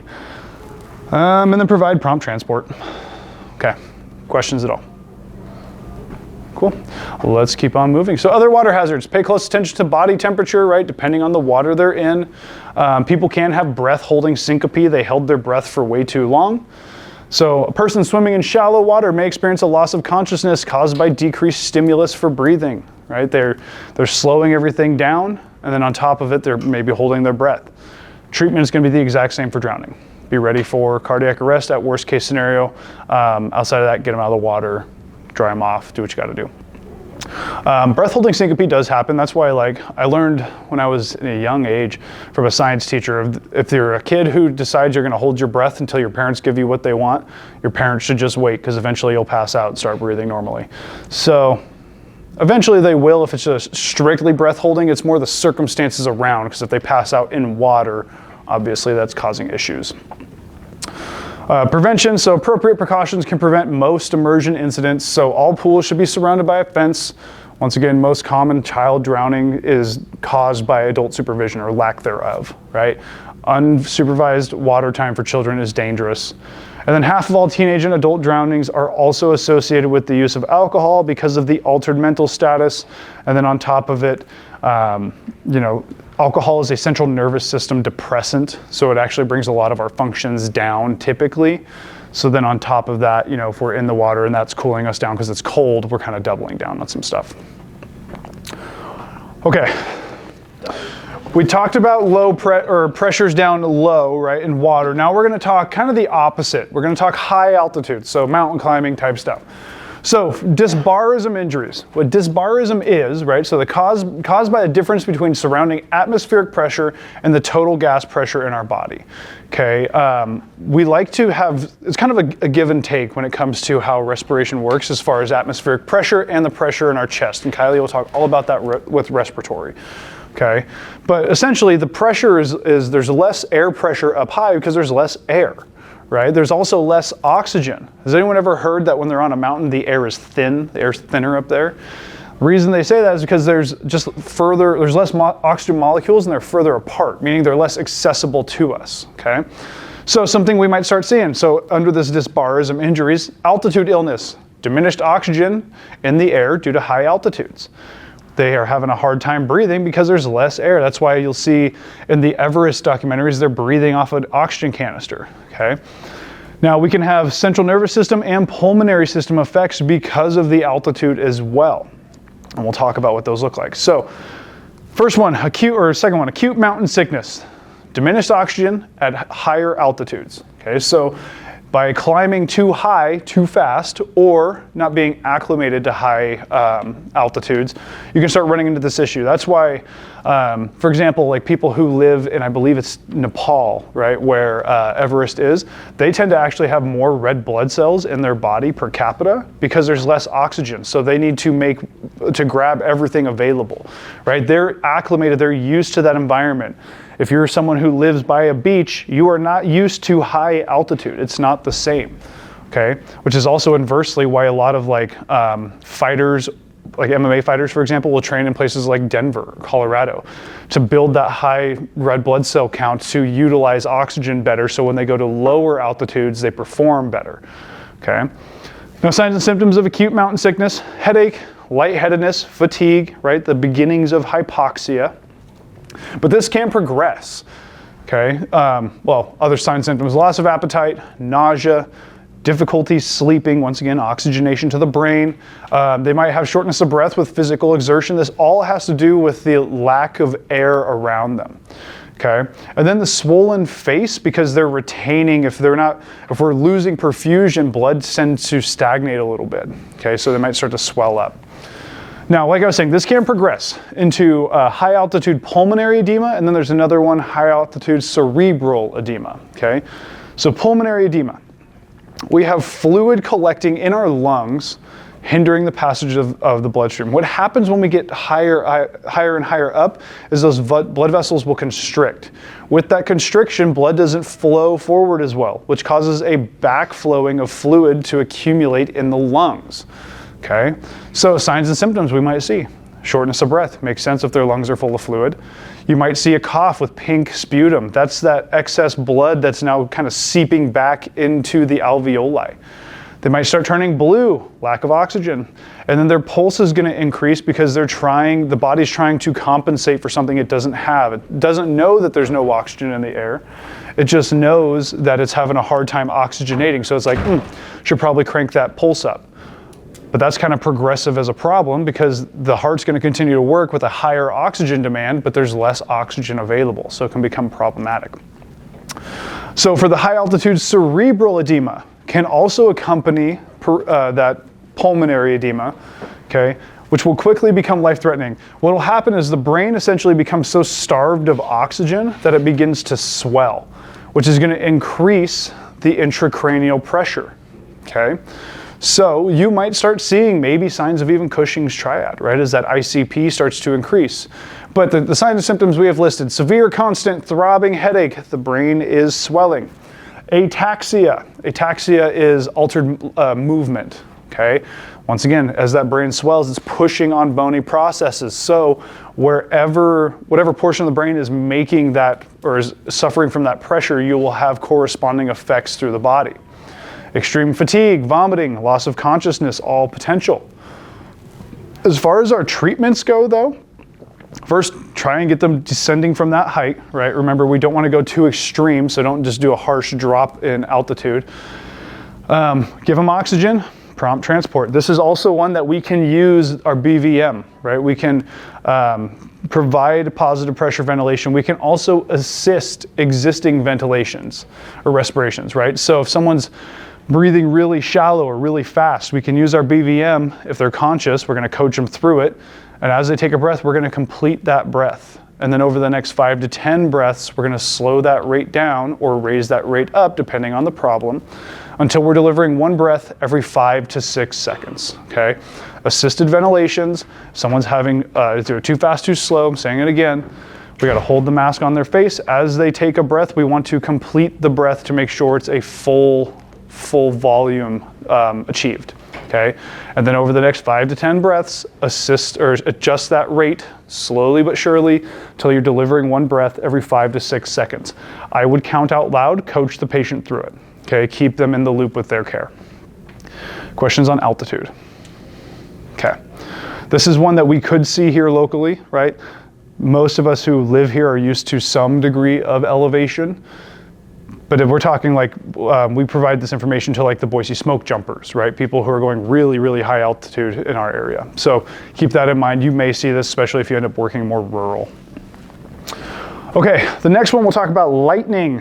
Lightning, 5th most common cause of death from isolated environmental phenomena.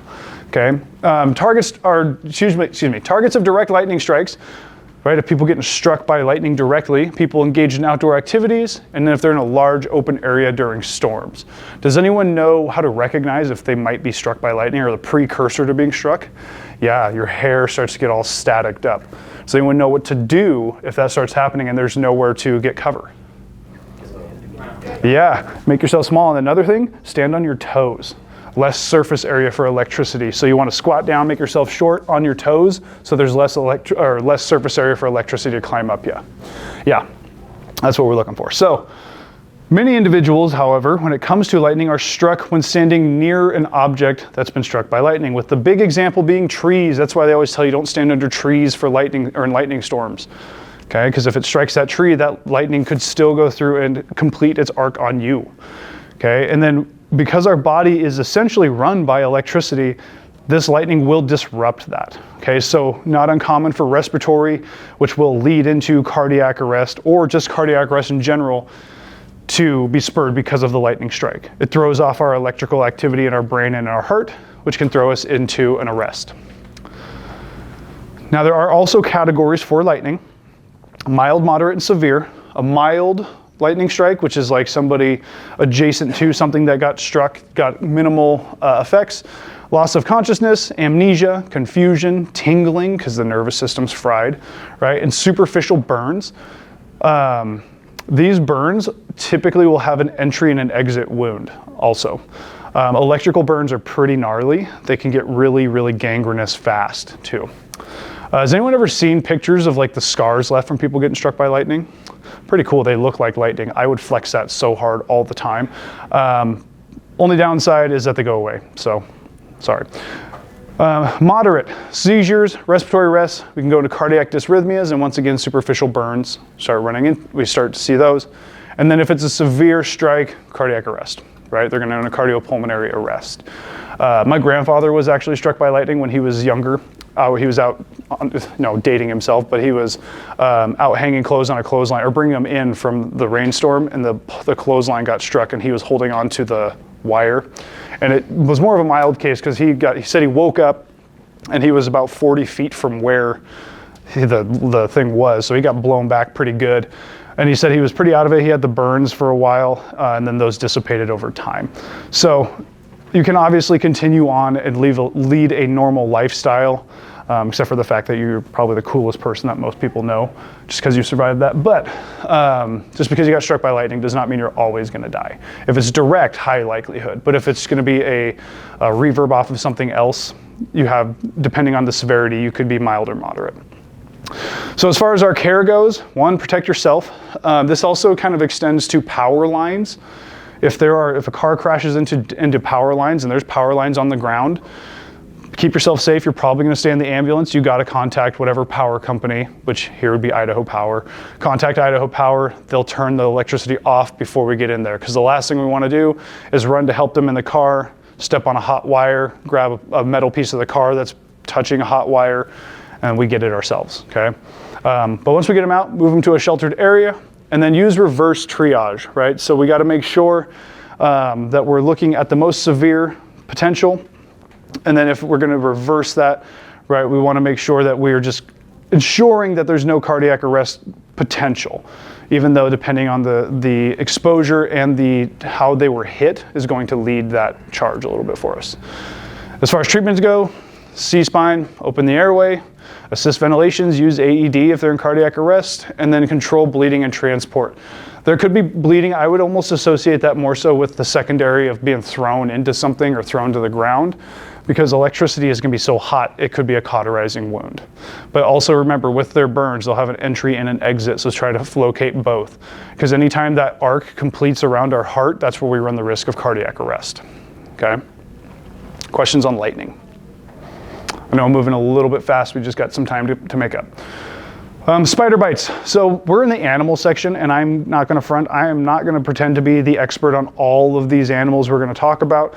So we're going to cover them kind of from superficial, more of an awareness perspective, okay?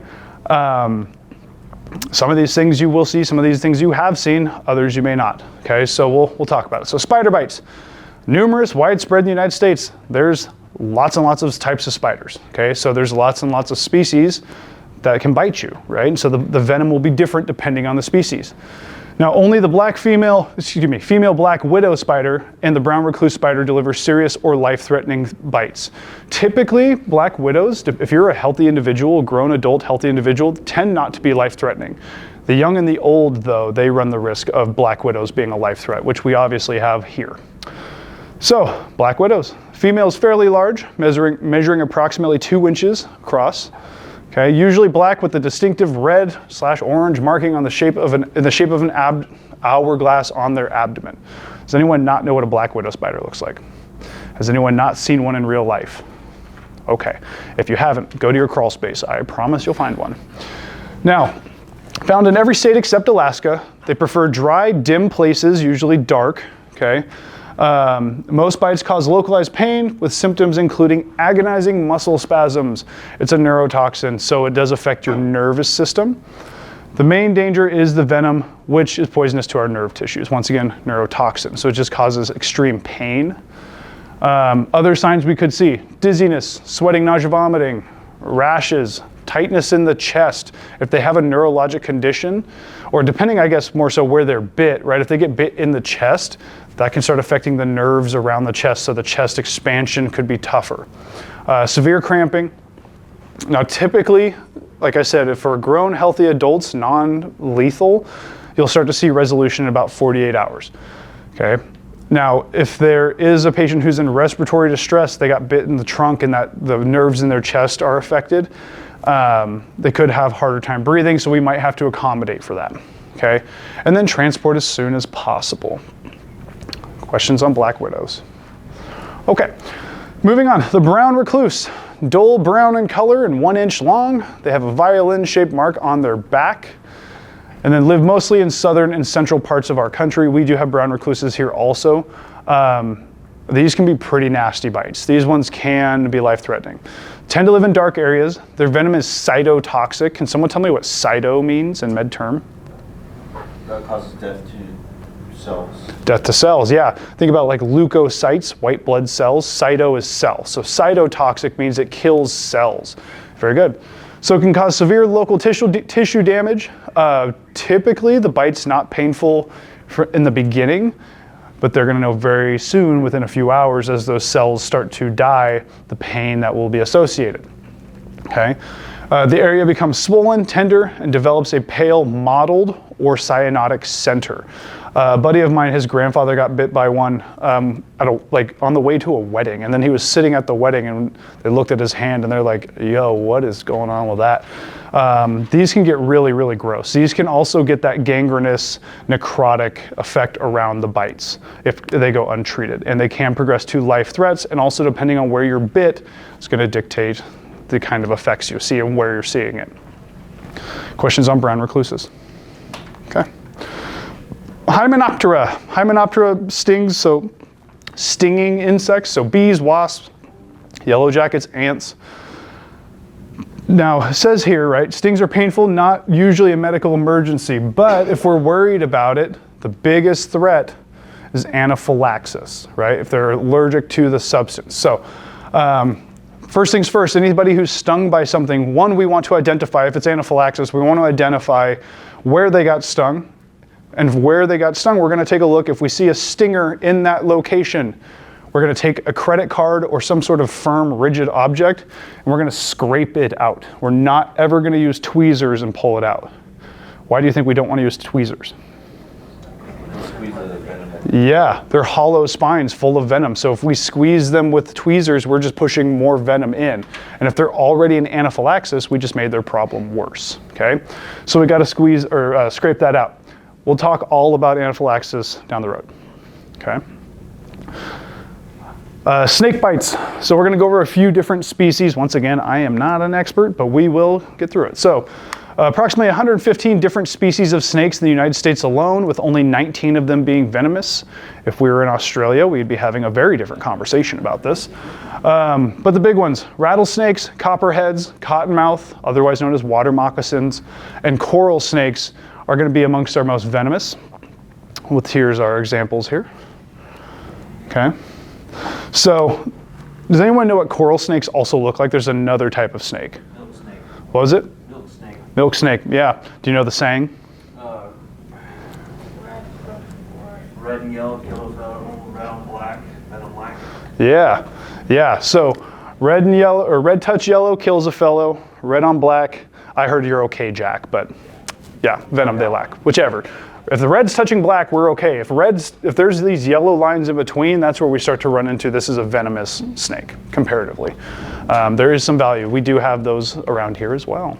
Now, snakes usually do not bite unless provoked, angered, or accidentally injured, caveated with cottonmouths, because they are agitated little buggers.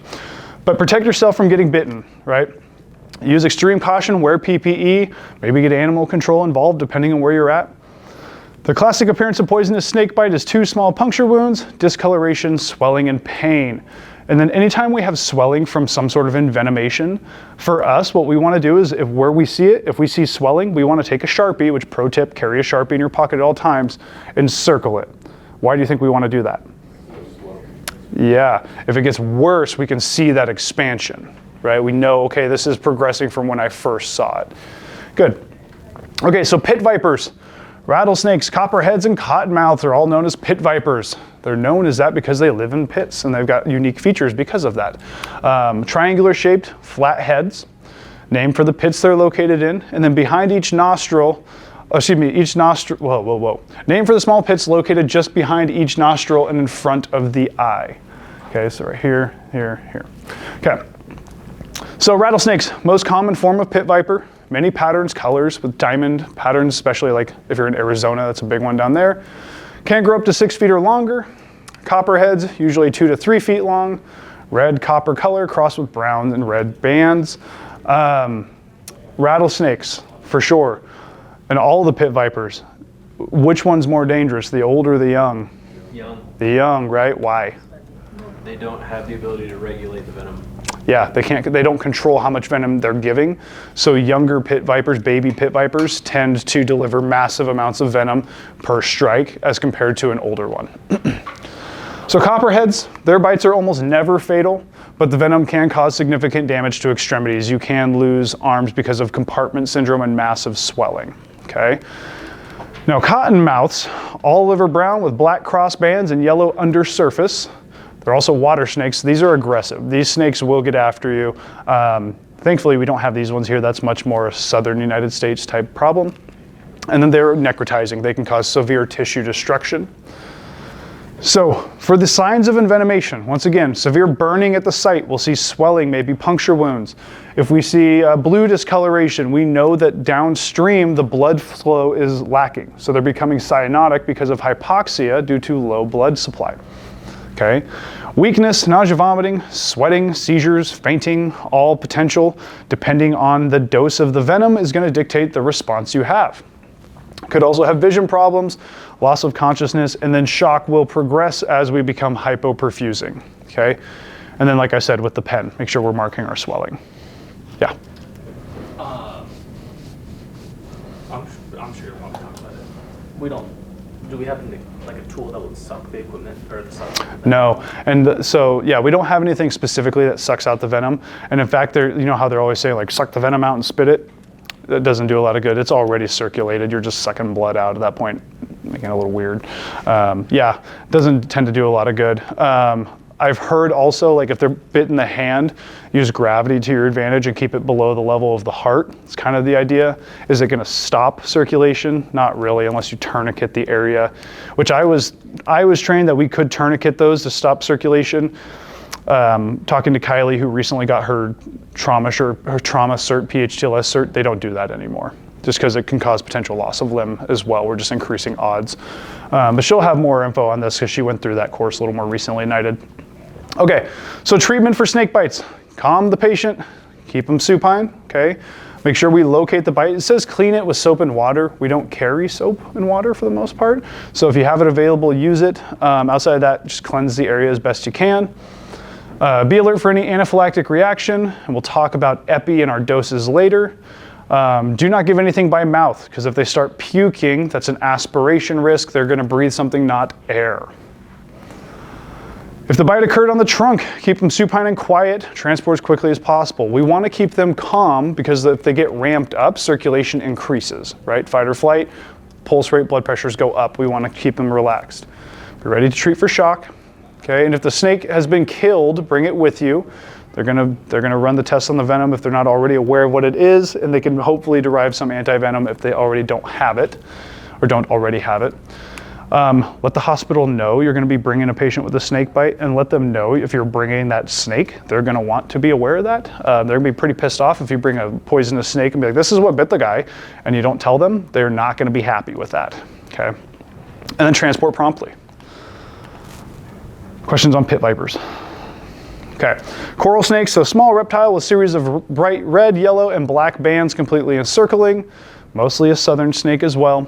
Injects their venom with its teeth, which are tiny fangs, but they do this in a chewing motion, as opposed to like a rattlesnake that has 2 prongs and they inject and they puncture and they're out. These snakes will bite and then they start to chew on you while they envenomate you, essentially.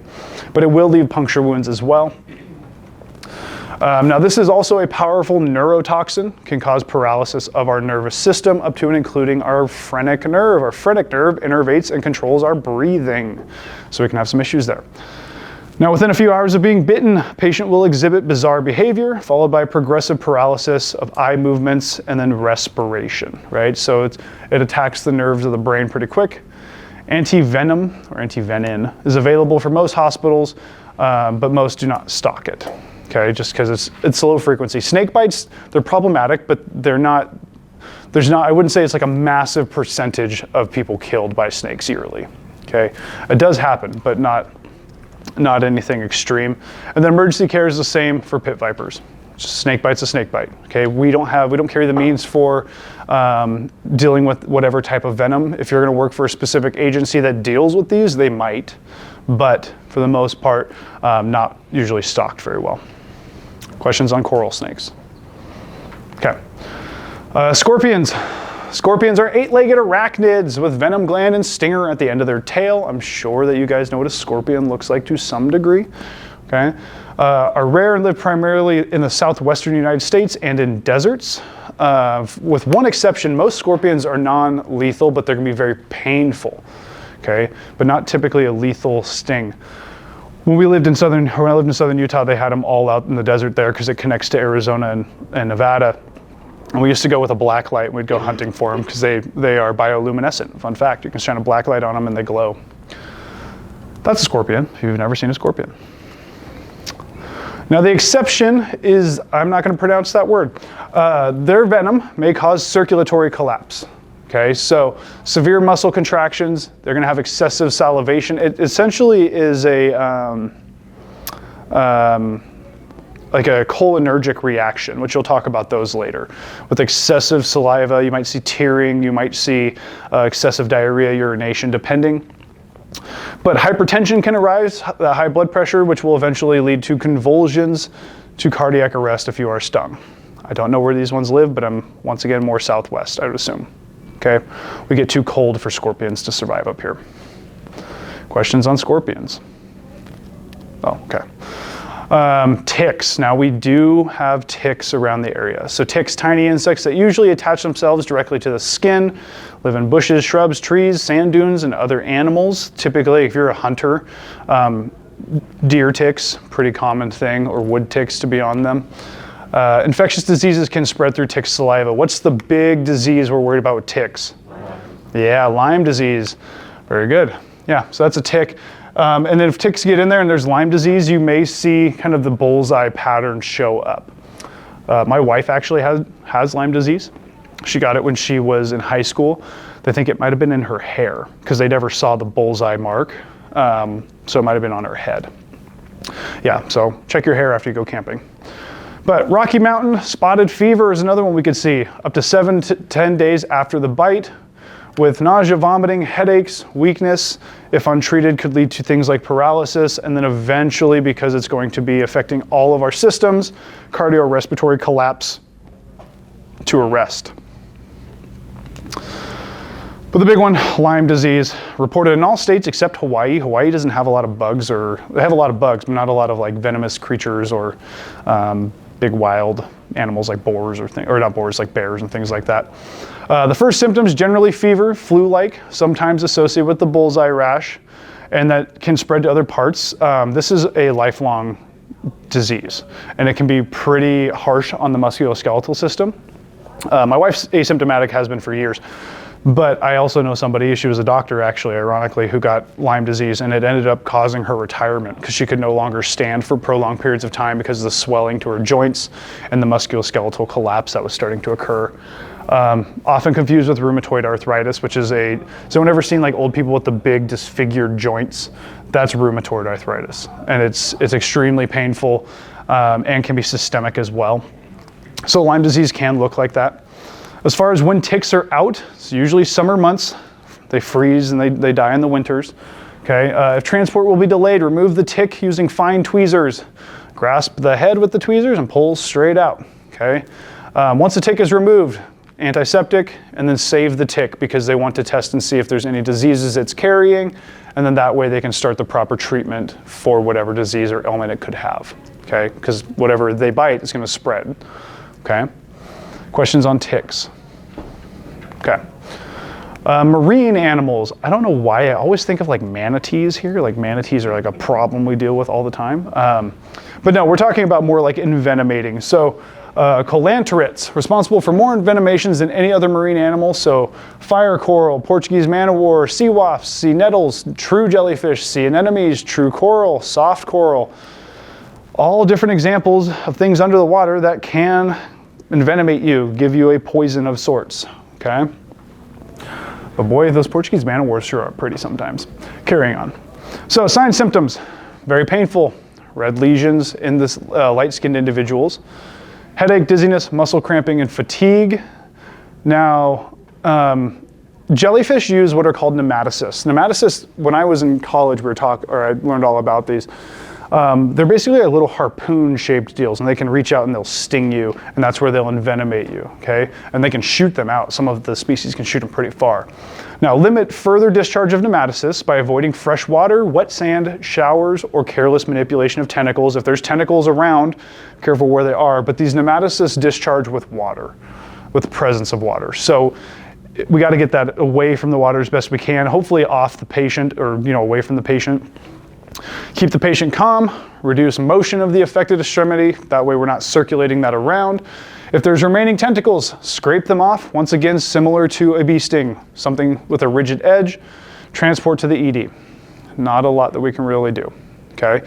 Obviously this is not something we deal with frequently here, now that I have nightmares about Quinn's Pond. But yeah, for the most part this is going to be more if you're going to be like a coastal region type provider. Cool.